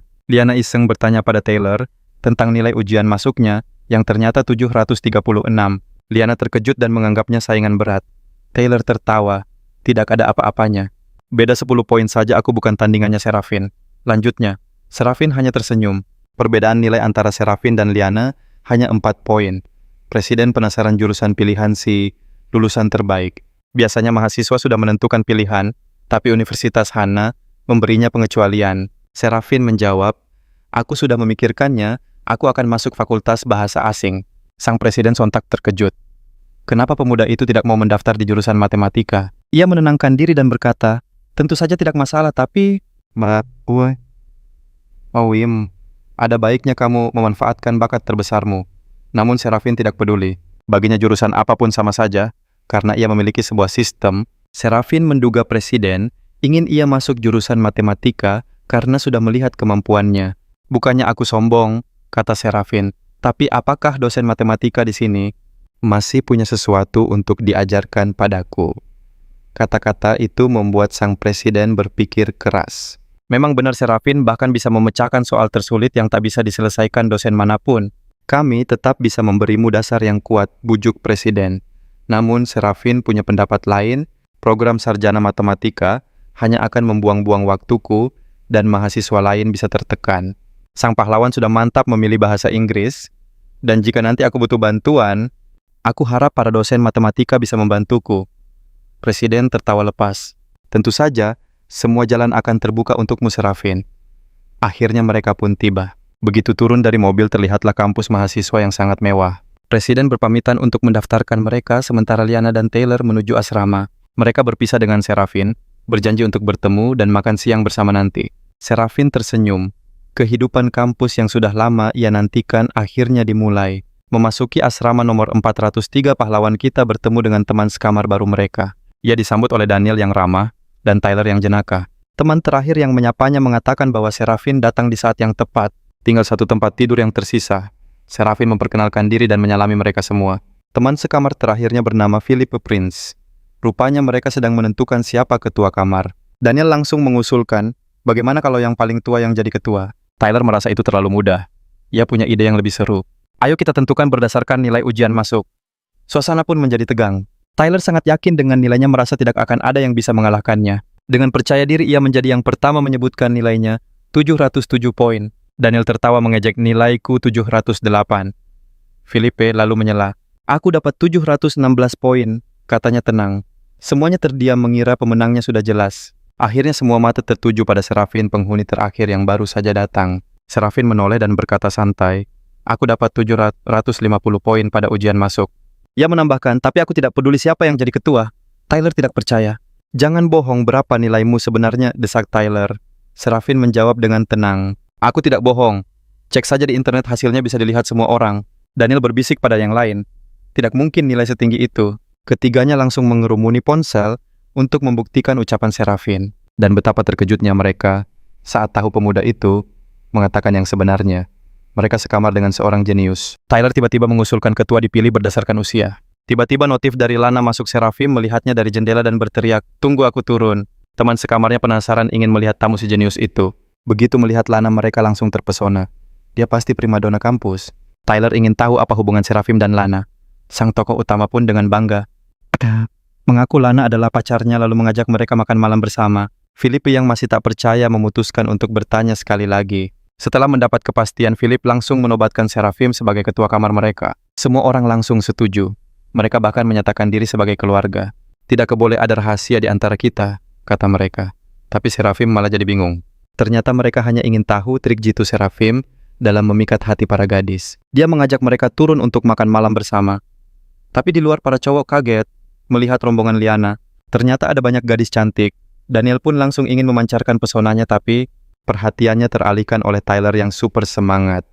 Wajah cowok itu langsung memerah padam Tyler, bahkan tidak melirik mereka sedikit pun. Dia malah langsung bertanya pada Serafim kapan mereka akan makan. Para cowok itu langsung kecewa karena usaha mereka diabaikan begitu saja. Hati Philippe juga sama sekali tidak model, khawatir pada Tyler. Sosok di belakangnya menarik perhatian. Tanpa ragu ia menyapa si gadis lalu mengaku datang dari ibu kota Liana hanya karena sebuah foto. Serafin jadi tahu soal tetangga barunya yang unik. Merasa canggung, pemuda itu mengusulkan untuk segera cari tempat makan. Akhirnya mereka mampir ke kafe dengan menu sup hangat. Karena itu, Serafin langsung mencap mereka sebagai orang aneh yang menyukai hal panas. Di kedai hangat ini, dia sepertinya ingin para gadis berpipi merah itu tetap di sisinya. Napasnya memburu, namun pikiran Serafin buyar saat Lana menyodorkan daging. Tiba-tiba Philippe membawa sebuah pengumuman. Tahun ajaran mereka akan dibuka dengan latihan militer. Para instrukturnya pun terkenal sangat tegas tahun ini. Mendengar itu, para gadis langsung panik. Mereka cemas kulit mulus. Mereka akan terbakar matahari. Philippe menjelaskan, justru karena itu mereka harus bersiap. Dia dan teman-teman lelakinya punya set latihan khusus untuk dibagikan. Para gadis pun senang, tapi saat akan mengajak Liana, jawaban gadis itu mengejutkan. Dia menolak untuk bergabung, dan Serafim pun mendukung keputusan Liana. Semua orang penasaran. Akhirnya pemuda itu mengaku kalau mereka berdua tidak diwajibkan ikut. Sontak yang lain terkejut mendengarnya. Philip yang dari ibu kota pun tak pernah mendengar hal semacam itu. Bahkan anak pejabat sekalipun tak mendapat perlakuan istimewa di universitas itu. Serafim menjelaskan itu semua karena nilai ujian mereka yang sempurna.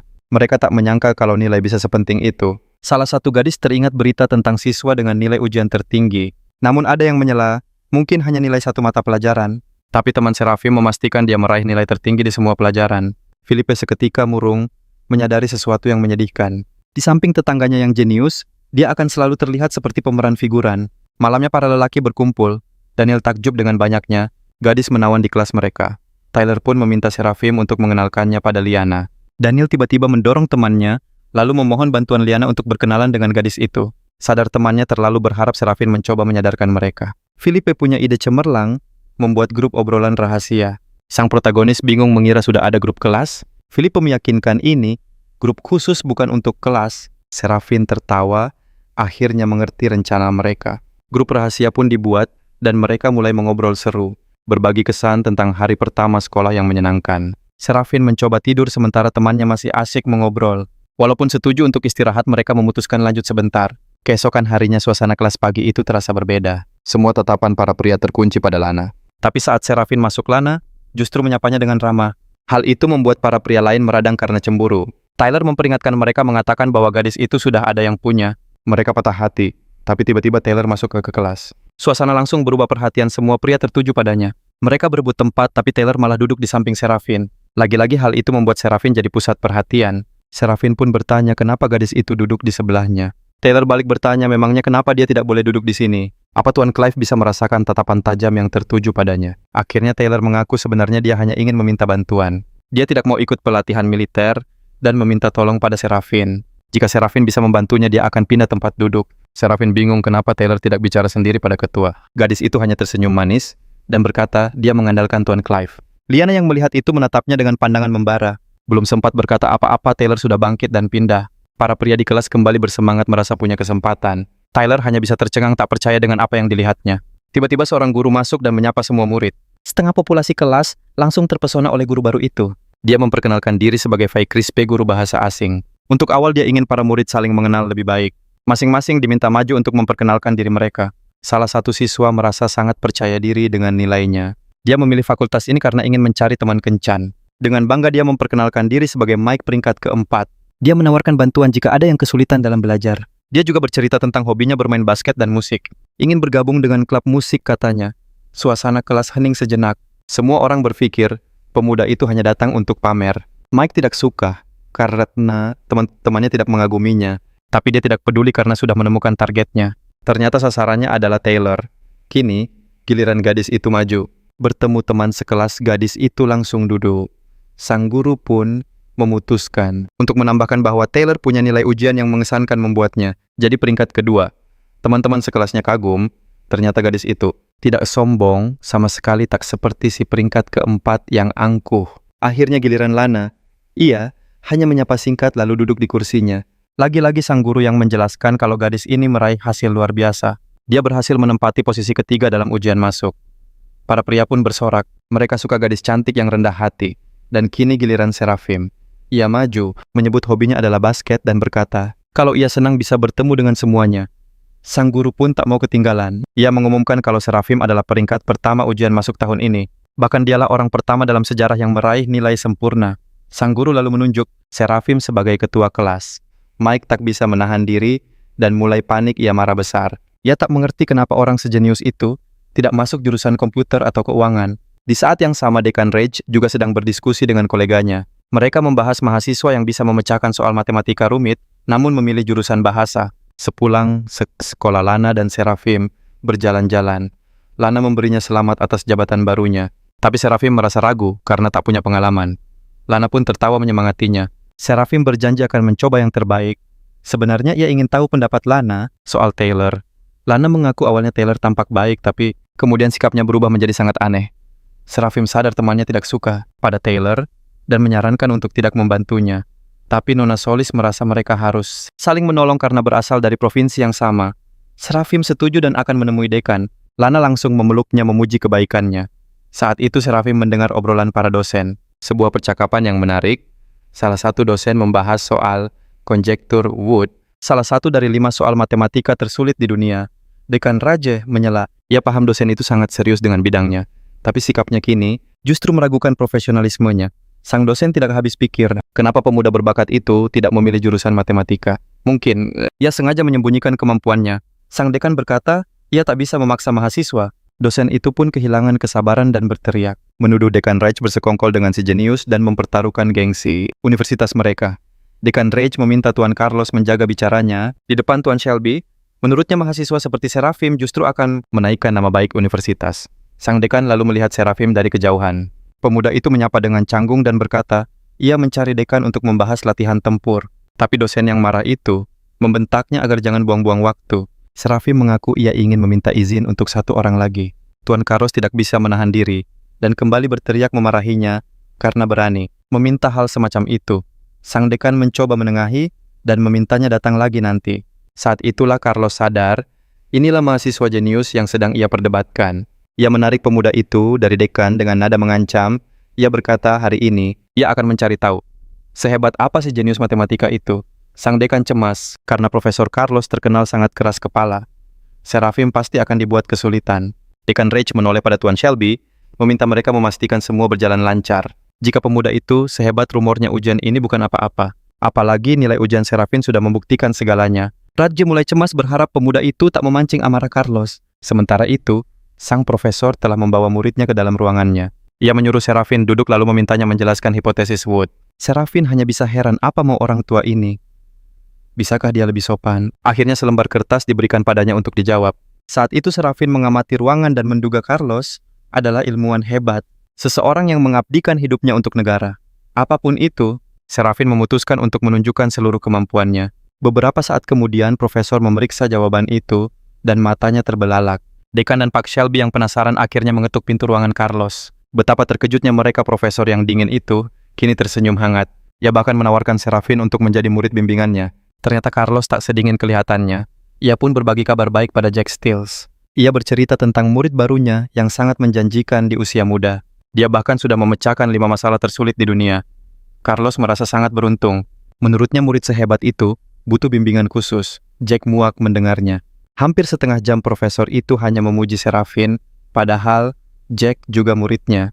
Emosinya memuncak, konsentrasinya buyar seketika. Namun ia mencoba tenang lalu bertanya, apa mungkin bisa menyelesaikan 5 soal sesulit itu dengan begitu cepat dan mudah? Sebaiknya kita pastikan lagi jawabannya. Ucapan Jack membuat Carlos ragu. Memang ada beberapa bukti yang tampak kurang akurat. Mungkin ia harus mengeceknya di lab. Jack langsung menawarkan diri untuk melakukannya. Tentu saja Carlos setuju. Apalagi Nona Hazel yang disukai Jack bekerja di lab itu. Ia mengizinkan Jack melakukan perhitungan atas namanya setelah surat tugas dibuat. Profesor juga berpesan agar Jack merahasiakan ini semua.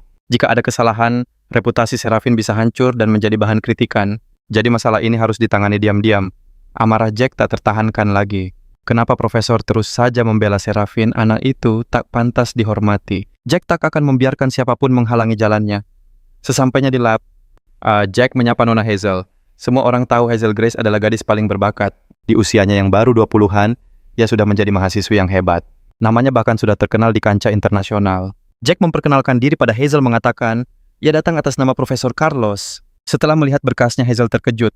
Ada info tentang hipotesis Wood. Mungkinkah Profesor berhasil membuktikannya? Tapi setelah melihat lebih teliti, ia sadar teori itu dibuktikan oleh Serafin Clive. Jack benci mendengar nama itu. Hazel tertawa tak menyangka Profesor Carlos yang anti teknologi, yang bahkan tak mau memakai surel karena rumit kini begitu serius. Ia mau bersusah payah demi kemajuan muridnya. Jack ikut tertawa getir. Setahuku ada rumor aneh tentang Serafin, katanya. Dia sengaja masuk jurusan bahasa karena memalsukan nilai ujiannya.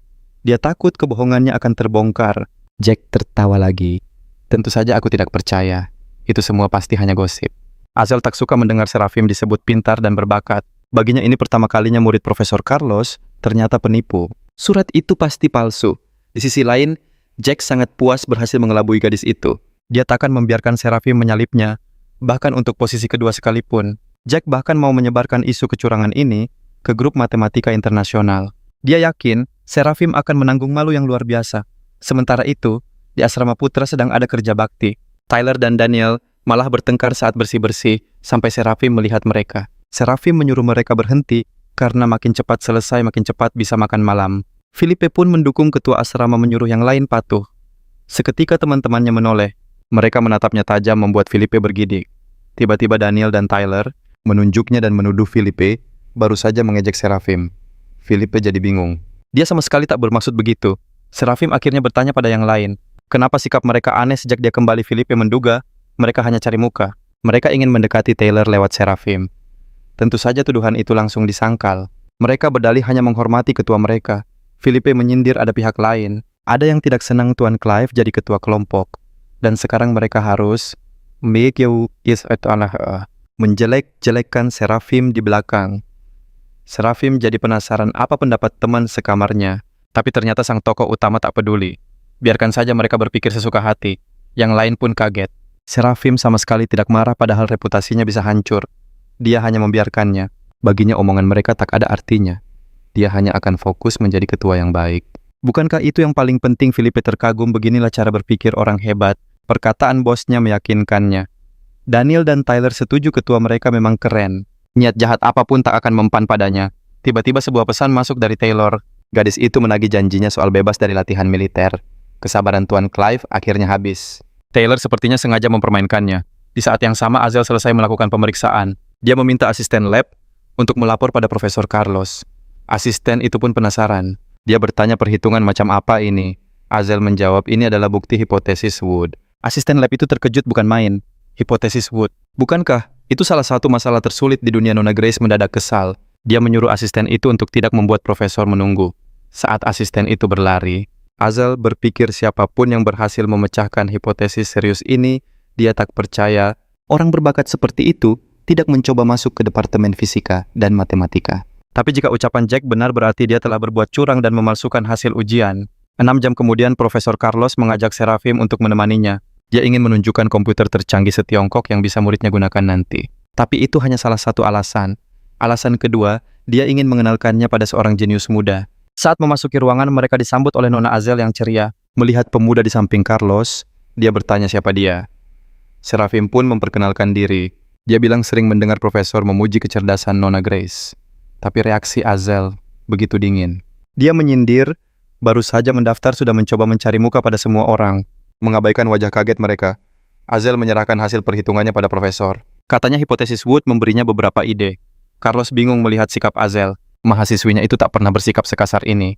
Tapi dia menepis pikirannya dan memeriksa kertas itu. Tiba-tiba wajahnya berseri-seri. Dia menunjukkan kertas itu pada Serafim dan menyuruhnya melihat.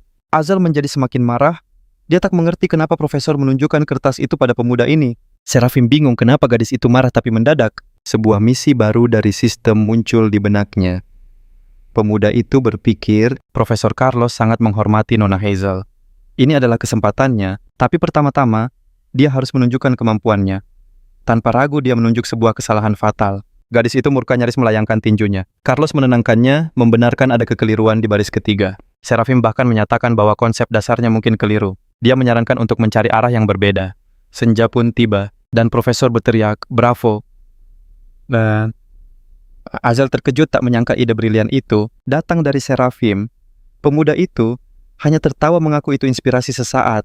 Nona Grace menunduk meminta maaf atas kesalahpahamannya. Dia heran kenapa bakat seperti itu disia-siakan di jurusan bahasa asing. Dia menyarankan Serafim pindah ke Departemen Fisika dan Matematika. Sebelum menjawab, Serafim ingin tahu arti universitas bagi gadis itu. Bagi Azel, universitas hanyalah bagian dari sistem pendidikan. Serafim percaya esensi universitas lebih dari itu ada profesor dan laboratorium. Baginya pilihan fakultas bukanlah akhir dari segalanya. Dia bisa belajar apa saja karena ada mata pelajaran lintas disiplin. Nona Grace menekankan pentingnya memiliki tujuan yang jelas. Serafim pun mengaku dia masuk jurusan bahasa asing demi seseorang. Ya mereka adalah mahasiswa tapi mereka juga manusia yang punya perasaan. Tanpa keluarga dan teman dia tidak akan bisa sampai sejauh ini. Berkat Lianalah dia mulai bekerja keras dan meraih pencapaiannya. Carlos pun menenangkan Azel mengatakan ada yang ingin disampaikannya. Dia setuju dengan beberapa poin Serafim, dan itu mengingatkannya pada sesuatu. Sudah 6 bulan gadis itu tinggal di laboratorium tak pernah pulang ke rumah. Bahkan sudah lama tidak menelepon orang tuanya. Beban pikiran berlebih bisa menghambat ide. Beristirahat sejenak akan membuat pikiran lebih fleksibel. Gadis itu pun tersenyum. Dia tak menyangka bisa belajar sesuatu dari Serafim. Malamnya di asrama, sebuah notifikasi sistem muncul misi selesai. Kini dia penasaran dengan hadiah yang menantinya. Hadiahnya adalah mata api. Serafim bingung, kekuatan macam apa itu di saat yang sama, Jack mendengar gosip di lab. Seorang mahasiswa baru berhasil memecahkan hipotesis rumit. Dia merasa tegang, pikirannya buyar saat melihat Nona Grace melintas. Dia sadar, gadis itu jarang terlihat di luar laboratorium. Azel mengaku mengikuti saran Profesor Carlos dan Serafim untuk beristirahat. Pemuda itu bingung dengan sikap aneh Nona Grace dan mencoba mencari tahu apakah dia sudah bertemu Serafim. Dia memperingatkan Azel agar tidak mempercayainya. Jack takut Serafim masuk universitas dengan cara curang. Raut wajah Azel seketika berubah.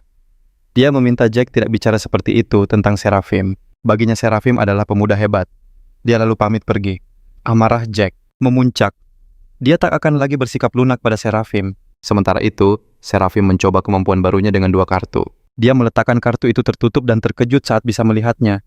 Dia bisa melihat nilai dan jenisnya.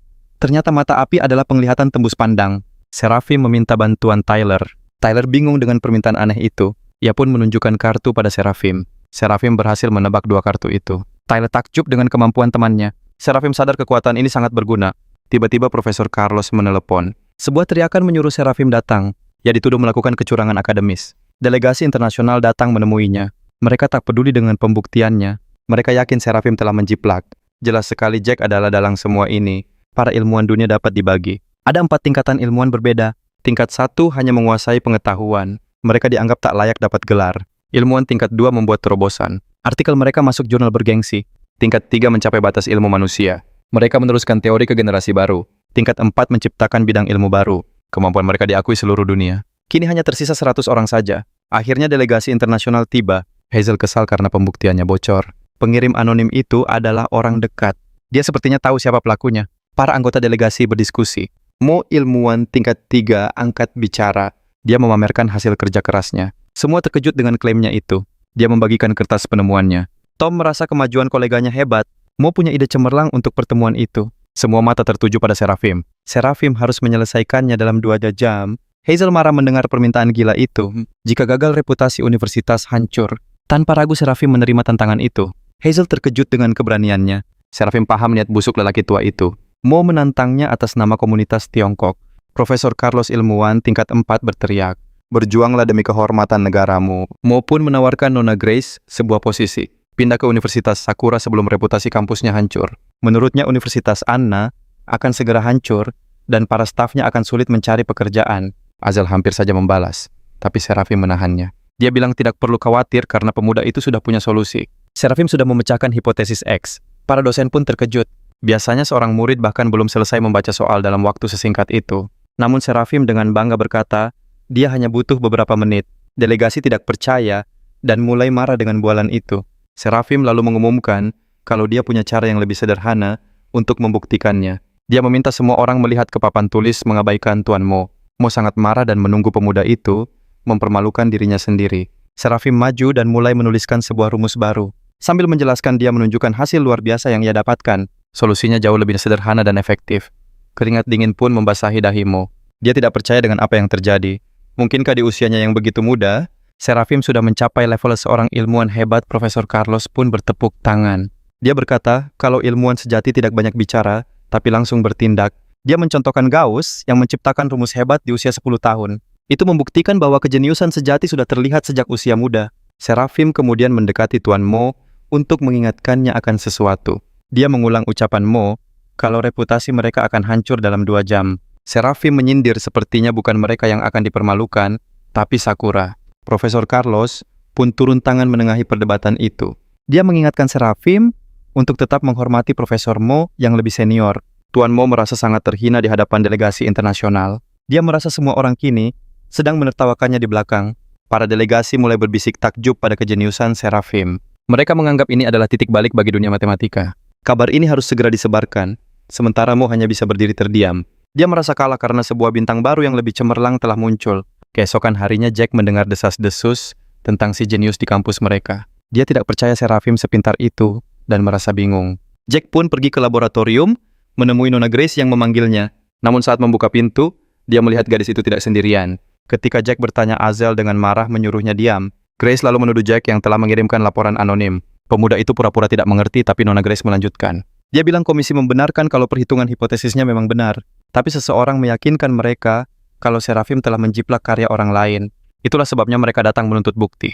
Selain Grace, Seraphim, dan Profesor Carlos, hanya Jack yang tahu rahasia itu.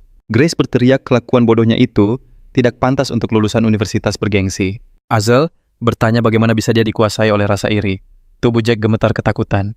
Dia mencoba meminta maaf, tapi Grace membentaknya model. Jack mencoba minta maaf, tapi Seraphim malah tertawa. Dia pikir ini masalah besar, ternyata hanya hal sepele. Jack marah merasa hidupnya nyaris hancur sia-sia. Seraphim mendekat, kita berjuang demi masa depan cerah. Anggap saja ini rintangan kecil yang sudah dilewati.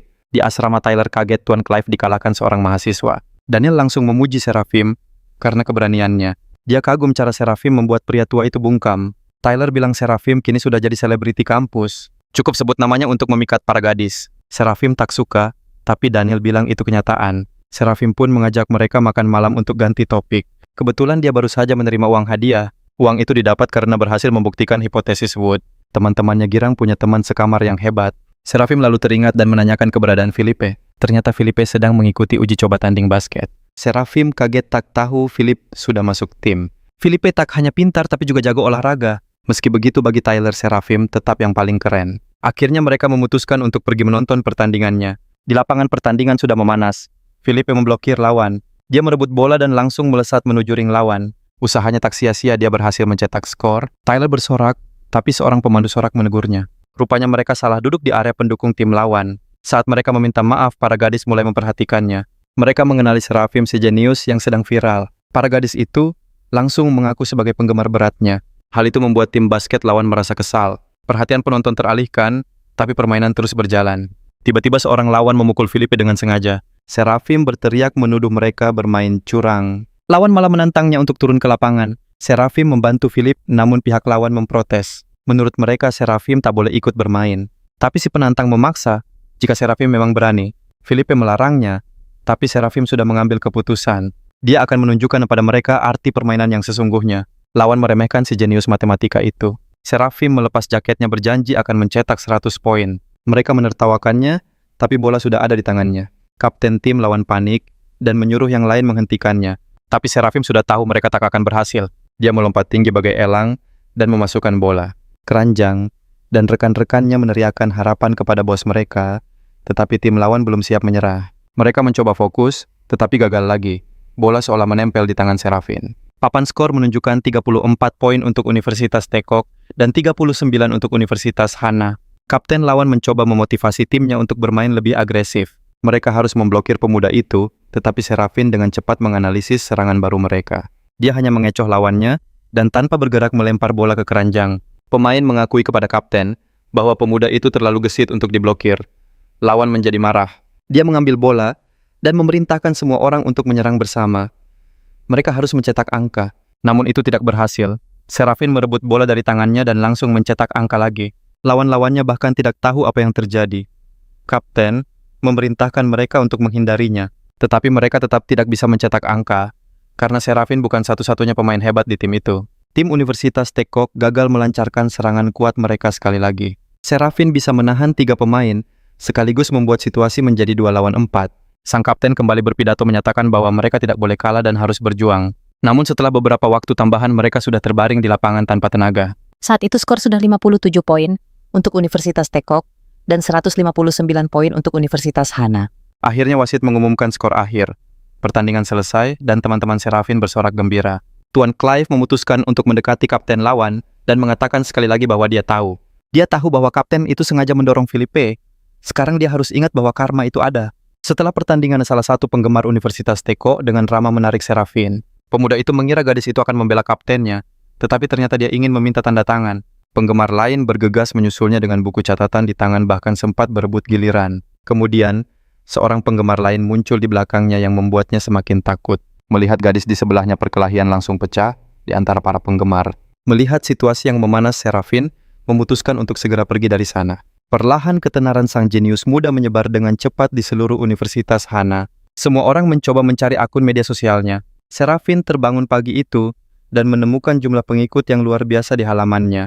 Tiba-tiba seorang peri muncul di ruangan itu, memberinya selamat karena telah mencapai 20 juta penggemar. Tugas tersembunyi yang disebut orang terkenal telah selesai. Makhluk itu senang bisa bertemu kembali dengan tuannya.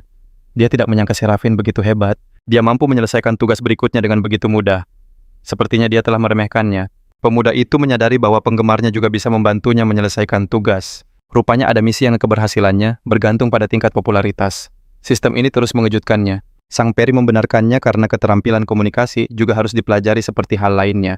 Pengalaman ini tidak diragukan lagi penting dalam kehidupan setiap orang. Seraphim ingin tahu lebih banyak tentang hadiah yang akan diterimanya. Peri itu muncul untuk memberinya hadiah. Namun makhluk itu kesal karena Seraphim tidak menganggap tugas itu mendidik. Peri itu memutuskan untuk pergi meninggalkan pemuda itu untuk mengurus semuanya sendiri. Merasa sedikit sedih, Seraphim memutuskan bahwa dia bisa bertahan tanpa bantuannya. Ternyata misi orang terkenal memiliki 2 tahap. Tahap pertama sudah selesai dan yang kedua sedang berlangsung. Seraphim sudah mengerti bahwa jumlah penggemar memainkan peran penting. Dia masih tidak percaya bahwa mereka benar-benar bisa menyelesaikan tugas. Saat menelusuri berita pemuda itu, menemukan penyebutan namanya sehubungan dengan pertarungan para intelektual. Pertarungan para intelektual adalah kompetisi internasional yang diikuti oleh para pemikir terbaik dari lebih dari 10 negara. Persaingan sengit terjadi antara negara Sakura Elang dan penyihir. Di laga terakhir, kontestan dari negara Mayakov berhasil menjadi juara. Kali ini Tiongkok dinilai kurang serius dalam memilih kandidatnya. Meskipun begitu, mereka hanya tertinggal beberapa poin saja. Namun publik tak peduli dan negara Max yang menang justru mengejek Tiongkok yang menyulut amarah rakyatnya. Taylor pun menjelaskan situasi ini kepada Seraphim. Semua orang berharap dialah yang akan membalaskan kekalahan itu. Tapi pemuda itu menganggapnya sebagai pertunjukan konyol. Dia bahkan berkata tidak akan datang jika tahu dari awal. Tapi Taylor memintanya untuk melihat sesuatu lebih dulu. Seraphim mengambil tablet, yakin tak akan terpengaruh. Sang juara berkata tujuannya hanya untuk mempertahankan gelar. Pewawancara menyinggung soal jenius dari Tiongkok yang bisa menyainginya. Pemenang itu tertawa mengira yang dimaksud adalah seorang mahasiswi. Dia meremehkan meragukan seorang bocah 18 tahun bisa melawannya. Pewawancara menyebutkan prestasi Serafim sebelumnya, tapi pria itu menepisnya menganggap itu hanya informasi palsu. Baginya itu, semua hanyalah trik murahan demi harga diri. Menurutnya kontestan dari negaranya jauh lebih berkualitas. Dia bahkan bertaruh si jenius itu tak akan berani muncul di acara. Setelah menonton, Taylor menunjukkan kolom komentar padanya. Banyak sekali dukungan agar Tiongkok tidak menyerah dan harus menang. Saat itu juga sebuah notifikasi muncul di hadapan Serafim. Pemuda itu tak akan tinggal diam. Dia memutuskan untuk ikut serta. Tak lama berita partisipasi Serafim dalam pertarungan para intelektual tersebar. Saat Lana dan Serafim berjalan-jalan, mereka terus mendengar nama Serafim. Lana tersenyum mengatakan, tunangannya sekarang sangat populer. Tiba-tiba dia cemberut pura-pura marah karena tak diberitahu. Serafim sempat panik sebelum Lana tertawa terbahak-bahak. Lana berkata kini dia punya banyak fans sekaligus musuh. Dia menyemangati Serafim yang berjanji akan merebut piala kemenangan. Keduanya lalu tertawa dan melanjutkan kencan mereka. Sementara itu, suasana di kantor tim produksi acara sangat tegang. Seorang staf melapor sponsor terakhir mereka telah mundur. Sang bos murka merasa telah dikhianati begitu saja. Asistennya panik karena dana promosi sudah terlanjur banyak dipakai. Bos pusing 7 keliling teringat rapat investasi beberapa minggu lalu. Waktu mereka sangat sempit untuk mencari sponsor baru.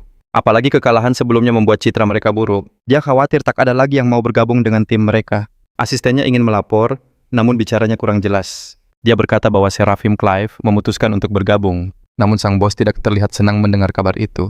Menurutnya apa yang bisa dilakukan seorang bocah di panggung internasional? Meski sang juara kehilangan pamornya, apa untungnya bagi mereka? Tujuan mereka kini adalah menaikkan rating. Sang bos tahu Serafim sangat terkenal, tapi bagaimana jika dia gagal di panggung nasional? Sang direktur kini cemas. Mereka harus mencari program dan sponsor terbaik. Sepertinya posisinya harus ditinjau ulang. Isu casting ini menjadi rumit. Di asrama teman-temannya sudah berkumpul di dekat Serafim. Menunggu petunjuk cara menyelesaikan soal, Tyler sadar Daniel sedang mengganggu sang jenius. Daniel beralasan, ia hanya ingin teman-temannya berlatih untuk menjelaskan materi, agar mereka lebih percaya diri di acara itu.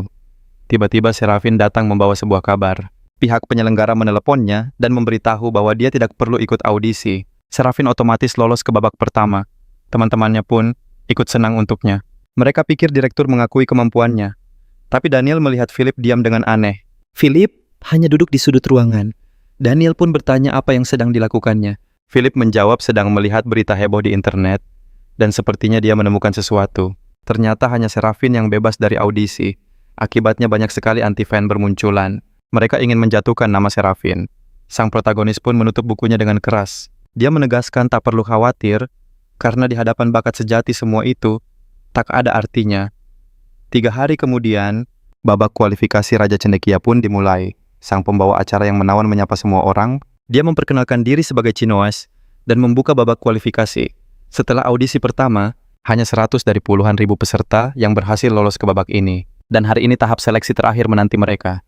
100 tempat telah disiapkan. Agar para kontestan dapat bersaing, mereka akan menjawab pertanyaan secara bersamaan. Tapi hanya 10 orang pertama yang menjawab benar yang akan mendapat poin. Lalu 10 peserta dengan nilai terbaik akan menjadi kontestan utama. Mereka akan mewakili negaranya di sebuah turnamen internasional. Chinoes sekali lagi menyambut para peserta hari ini. Semua bertepuk tangan meriah di tengah hujan konfeti. Turnamen pun resmi dimulai. Pertanyaan pertama muncul di layar. Tyler dan Philip tidak mengerti sama sekali gambarnya seperti mozaik. Tiba-tiba Tyler sadar banyak peserta memiringkan kepala mereka saat melihat layar. Philip teringat sebuah teknik serupa bernama E3D. Dengan teknik itu, seseorang bisa menumpuk beberapa gambar sehingga elemen yang berbeda akan langsung terlihat jelas. Dia sadar mereka melihat layar secara vertikal dari atas ke bawah dan horizontal dari kiri ke kanan. Kemungkinan besar mereka menggabungkan beberapa foto menjadi satu untuk menemukan perbedaannya dengan cepat. Tyler tertawa sekarang dia paham. Benar juga hanya 10 orang pertama yang bisa dapat poin. Saat itu juga temannya panik. Bagaimana jika Serafim tidak tahu teknik mata 3D? Seorang asisten masuk ke ruang teknis. Dia membawa berita terbaru untuk sang bos. Berita utama di internet sudah ramai menyebut jenius terhebat Serafim bahkan tidak lolos. Mendengar itu, sang bos malah senang karena banyak orang tertarik dengan berita ini. Artinya hanya satu, mereka harus memanfaatkan momen ini untuk menarik para sponsor. Dia sengaja memilih soal non-matematika untuk babak ini, karena tak peduli sehebat apa Serafim, dia tidak mungkin bisa menguasai semuanya. Chinoes terkejut baru 10 detik berlalu. Seorang peserta bernama Serafim sudah siap untuk memberikan jawabannya. Tapi yang mengejutkan, jawabannya benar, pemuda itu meraih 10 poin pertama. Sang protagonis Itu Kak. Ata yakin akan menang karena hadiah yang didapatnya terakhir kali adalah kekuatan inspeksi. Efeknya sungguh luar biasa. Pemuda itu terus menjawab dengan benar satu demi satu, membuat semua penonton semakin terkejut. Sang bos yang melihat pertandingan itu tidak mengerti. Bagaimana mungkin? Bukankah dia seorang jenius matematika yang biasa memecahkan masalah universal? Agar kotanya terkenal, pemuda itu harus fokus. Dunia ini penuh dengan orang jenius serba bisa. Bos membentaknya lalu melihat ponsel dari asisten. Netizen mengejek Serafim di kolom komentar. Acara dituduh berbuat curang demi dirinya. Padahal bos menyewa buzzer untuk menyerang Serafim. Asisten menyewa sebuah agensi PR yang andal. Dalam sekejap tim PR sudah merekrut banyak orang. Target mereka adalah seorang pria bernama Serafim Clive. Pegawai itu ragu tapi bos langsung mengingatkannya. Dia sudah 2 tahun bekerja sebagai anti-fan. Kesalahpahaman ini membuat kru program diejek. Teman-temannya kagum karena skornya 104 poin. Posisi kedua ditempati oleh seorang mahasiswa bernama Dave. Felipe ingat tahun lalu dia juara 3. Pengetahuannya setara dengan sang pemenang turnamen. Bos panik dan menyuruh asistennya menghapus komentar. Sambil menunduk dia sadar telah melakukan kesalahan besar. Semua anggaran habis untuk sewa dan kontrak. Tiba-tiba asisten masuk ke ruangan dengan wajah gembira. Bos terkejut, tapi asisten langsung menyodorkan ponsel. Ada seseorang di telepon yang mau menjadi sponsor. Syarat satu-satunya adalah Serafim Clive menjadi ikon acara. Pembawa acara mengumumkan turnamen telah berakhir. Serafim berhasil menjawab 20 soal dan jadi juara pertama. Dave kecewa karena hanya menempati posisi kedua. Dia sangat yakin kalau pemenangnya sudah berbuat curang. Keesokan harinya Tyler ditanya soal teman sekamarnya. Teman sekelas lain ikut mendengar percakapan mereka. Dia bilang jawabannya sudah bocor di internet. Teman-temannya berusaha mencari tahu rahasia sukses Serafim. Tiba-tiba Mike Wall duduk di sebelah Liana. Daniel berkata kalau kursi di sebelah Liana sudah ada yang punya. Mike menantangnya tapi Serafim menahan Daniel. Pemuda itu bertanya apakah kekasihnya baik-baik saja. Liana menjawab tenang dan mengajaknya duduk di belakang. Seorang dosen masuk dan mengumumkan kelas dimulai. Namanya Rose, dosen mata kuliah bahasa asing mereka. Menurutnya bahasa juga membutuhkan pengetahuan mendalam. Setelah lulus nanti akan ada banyak peluang kerja. Tugas pertama menerjemahkan tulisan Mandarin. Mike langsung maju untuk mencari perhatian semua orang. Dia yakin Serafim payah dalam bahasa. Dosen Rose memuji hasil terjemahan Mike yang bagus. Namun dari sisi estetika masih kurang ideal. Mike gemetar ketakutan saat Bu dosen memanggil Serafim ke depan. Serafim diminta menerjemahkan kalimat yang sama membuat Mike sedikit lega. Syukurlah bukan hanya dia yang akan kena amukan sang dosen. Dengan tenang Serafim meminta dosennya mengulang pertanyaan dan bahasa terjemahannya. Sang dosen memberinya kapur dan dengan tegas menyuruhnya maju. Mike tegang menanti Serafim dipermalukan di depan kelas. Tapi tiba-tiba Serafim bilang papan tulisnya tidak akan cukup. Dosen menyuruhnya menulis sampai penuh. Mike tersenyum licik yakin Serafim akan gagal. Momen yang ditunggu Mike tiba. Namun semua orang justru terkejut. Serafim menerjemahkan kalimat itu ke berbagai bahasa hingga papan tulis penuh Bu dosen terdiam. Padahal kalimat itu buatannya sendiri dengan struktur yang sangat rumit. Tak disangka Serafim mampu menerjemahkannya ke 20 bahasa dengan mudah. Sekilas saja sang dosen tahu kalau hasil terjemahannya sangat sempurna. Kemampuannya setara penerjemah profesional dengan pengalaman 20 tahun. Serafim tersenyum. Papan tulisnya sudah penuh, Bu. Tapi dosennya tak peduli. Ia langsung menutup kelas tak percaya ada anak 18 tahun sehebat itu. Bu dosen berniat melapor ke dekan. Sementara itu Serafim duduk di samping Liana. Ia pamer pada Liana. Gadis itu memujinya tapi penasaran sejak kapan pacarnya jadi hebat. Tentu saja, Serafim tak bisa bilang semua ini berkat sebuah sistem misterius. 8 jam lalu seorang peri muncul dan bilang penampilannya sukses memajukan misi. Serafim meminta panel statusnya dan sebuah layar ajaib pun muncul di hadapannya. Di layar itu tak ada yang berubah kecuali poin fana yang membuatnya bingung. Indikatornya masih 0. Sang peri menjelaskan poin fana adalah poin pencapaian. Karena Serafim belum mencapai level tertentu, sistem poinnya masih terkunci. Serafim tak mengerti padahal pengikutnya sudah 13 juta. Peri itu bilang ia butuh 20 juta. Serafim pun rebahan sambil berpikir, bagaimana cara dapat fans sebanyak itu? Ia pun menemui direktur. Serafim meminta izin cuti. Sang direktur sudah menduga si jenius ini akan ikut kompetisi. Direktur tak keberatan dan bertanya berapa lama Serafim akan pergi. Serafim menjawab 2 minggu sudah cukup. Direktur mengingatkan acara itu sangat penting. Ia harus berusaha keras agar tidak mempermalukan nama baik universitas. Serafim meyakinkan, tenang saja Pak. Kalau saya ikut pasti saya yang menang. Sementara itu di kantor stasiun TV sang direktur sedang rapat. Mereka membahas kandidat Serafim dan Dave, 2 jenius matematika berbakat. Sutradara acara bilang Dave lebih tertarik pada promosi diri di media sosial. Di turnamen lalu dia juara 3. Banyak yang bilang dia hanya kurang beruntung. Pelatih kepala mengaku awalnya ia ingin Dave yang memimpin tim. Namun pada akhirnya mereka memilih Serafim. Direktur pun memuji keputusan mereka. Tapi direktur menyadari kalau internet sedang ramai memperbincangkan sesuatu. Anak buahnya menjawab kalau warganet zaman Sekarang memang suka meramaikan apa saja. Apalagi para penggemar acara TV, selalu ada saja yang mereka perdebatkan. Direktur meminta timnya untuk terus mengawasi situasi ini dengan cermat. Mereka harus waspada, karena yang terpenting ini adalah acara hiburan. Opini penonton harus selalu berpihak pada mereka, itulah kuncinya. Ia menjanjikan masa depan cerah jika mereka berhasil. Akhirnya semua peserta pun berkumpul. Para petinggi stasiun TV berkumpul. Sang sutradara punya sebuah pengumuman. Demi popularitas acara setiap peserta, kini harus memilih tantangannya sendiri. Tantangan individu dan latihan dilarang keras. Sontak salah satu peserta protes. Aturan itu dianggap tak adil. Namun direktur mengungkap juri spesial Profesor Carlos. Sang profesor ternama akan menilai mereka secara objektif. Semua orang langsung berbisik heboh. Direktur pun mengonfirmasi identitas sang profesor. Ia mengingatkan tentang level kesulitan tantangan dari 1 sampai 10. Tujuannya agar penilaian seadil mungkin. Sang kepala berharap semua tampil maksimal. Bagaimanapun, bahkan seorang jenius pun kesulitan menaklukkan tantangan level 7. Pemuda yang tadi mengeluh itu tampak tenang setelah mendengar nama Profesor Carlos. Tapi tiba-tiba ia sadar, pengambil undian terakhir akan berada di posisi sulit. Sutradara menegaskan mereka berkumpul untuk memilih proyek terbaik saat itu juga. Serafin pun angkat bicara. Karena ia datang terlambat, ia akan memilih yang tersisa. Mendengar itu, Dave langsung maju pertama. Namun sang direktur tampak tak suka. Bagaimanapun Serafin adalah wajah dari program mereka. Dave pun meminta persetujuan. Dave mendapat kartu level 9. Sang direktur bertanya apa pemuda itu yakin. Dave tetap pada pendiriannya. Akhirnya semua peserta pun mengambil kartu mereka. Tiba giliran Serafin. Ia menarik kartu dengan tingkat kesulitan level 10.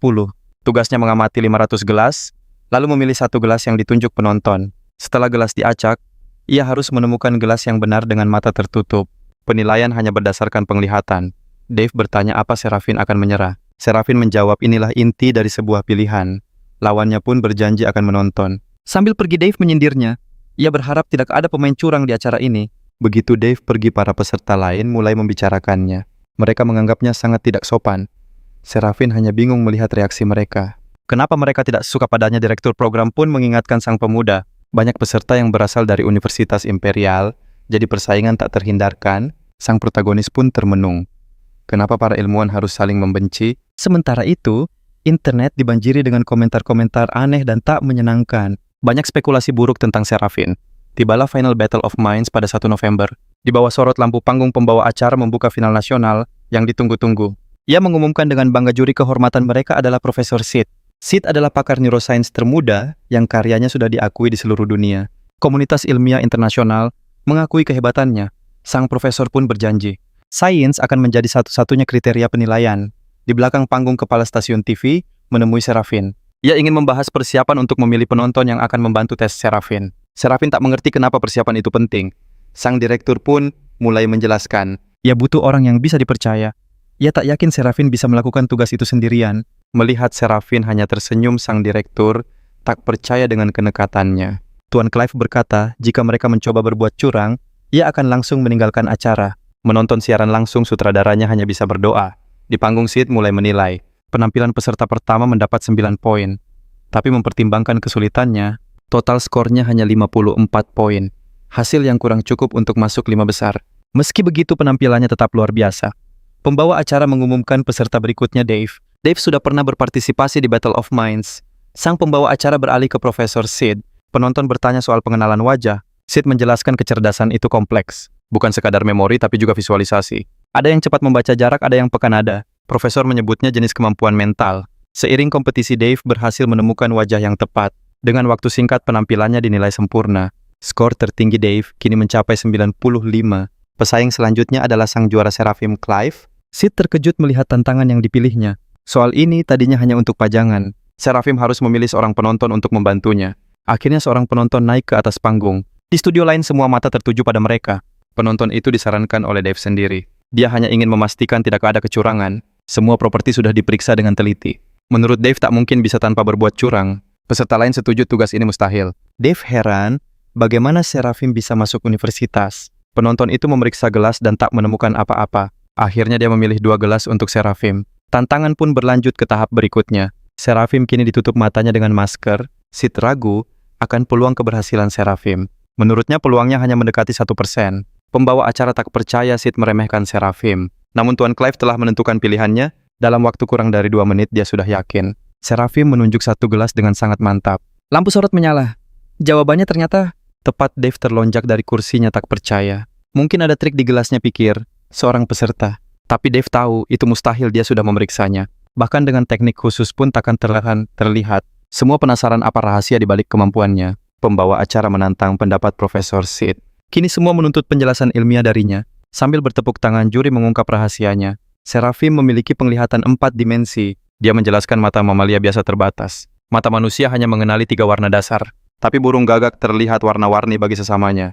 Hanya pemilik mata 4 warna yang bisa melihatnya. Seperti sinar ultraviolet yang dipantulkan oleh air, bakat Seraphim sungguh spesial. Air itu terus bergerak. Polanya pun ikut berubah. Ini butuh keahlian tinggi. Dia harus temukan kesamaannya. Mustahil tugas ini diselesaikan. Dia pantas jadi pemenang. Dia dijuluki raja intelektual. Sementara itu di luar negeri, Muncul seorang jenius di Tiongkok. tugas itu dianggap mustahil. William tak percaya berita itu. Menurutnya itu hanya bualan. Demi menjaga gengsi mereka, William punya rencana lain. Dia akan merebut semua uangnya. Dia sama sekali tidak cemas. Jika mereka berani, habislah sudah. Kalau aku kalah program Tiongkok tamat, hanya yang terkuat yang bertahan. Tiba-tiba tangan Seraphim ditarik. Ternyata pelakunya Miss Hazel. Wajahnya memerah, dia punya permintaan. Seraphim bingung dengan situasinya.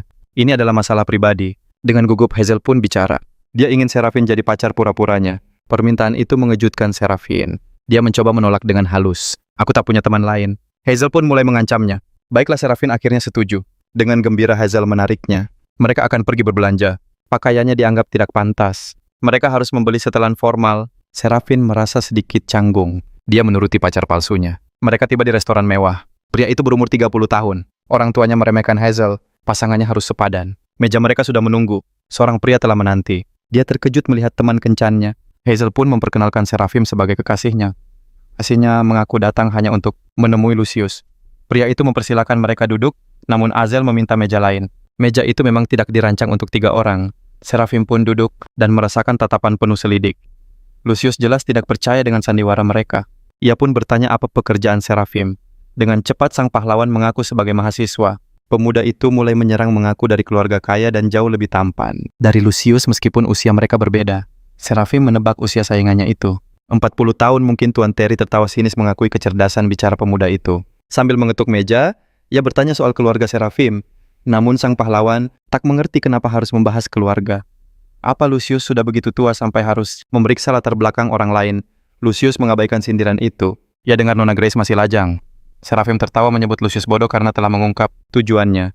Ia merangkul Hazel, lebih erat menyatakan gadis itu adalah miliknya. Ia menyarankan Lucius untuk berhenti mengejar Nona Grace. Perkataan itu membuat Lucius naik pitam.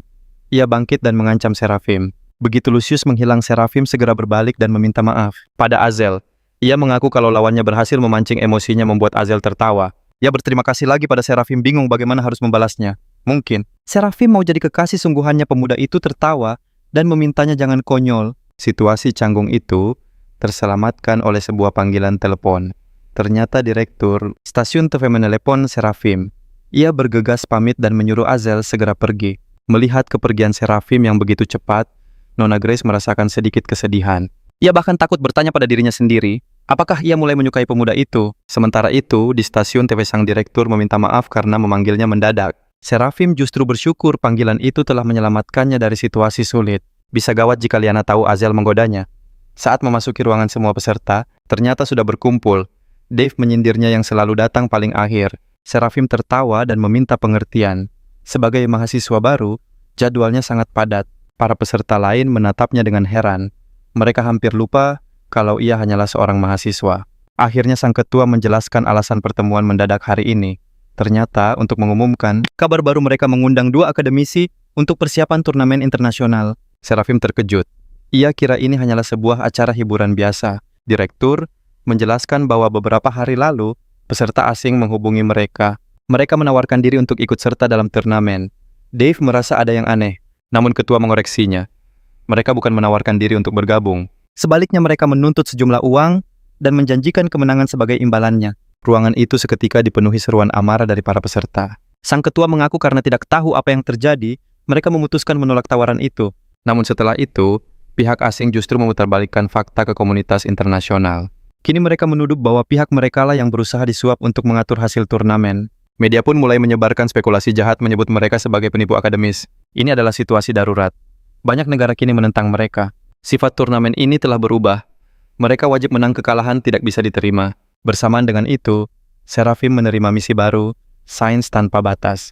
Ia harus membuktikan bahwa sains itu murni tanpa konspirasi dan kecurangan. Sang direktur pun memperkenalkan kedua akademisi itu. Para jenius sains kini di bawah bimbingan mereka. Yang pertama maju adalah akademisi Josh Ia, bilang mereka adalah kebanggaan bangsa, bahkan yang terhebat, para perwakilan umat manusia. Tapi bahkan atlet terbaik pun masih bisa berkembang pesat. Dengan bantuan pelatih profesional, ini adalah kompetisi tim, jadi fokusnya pada kemampuan yang berbeda di tiap laga. Ia akan menguji daya ingat mereka, kalkulasi observasi, juga pengalaman dan intuisi. Baru setelah itu, ia akan menentukan urutan. Semua tergantung kekuatan tiap peserta. Waktu persiapan mereka hanya 1 minggu. Karena itu, ia menyarankan semua untuk berlatih keras demi membawa kemenangan. Tapi begitu pidato selesai, semua peserta malah pulang begitu saja. Sang direktur pun bingung. Bukankah persiapannya berlangsung seminggu? Kenapa mereka semua pergi di hari pertama? Josh menjelaskan mereka tak perlu selalu berada di sini. Dia yakin kali ini mereka punya jenius serba bisa. Kemenangan sudah di depan mata. 1 minggu kemudian, di bandara Serafim berpamitan pada Liana.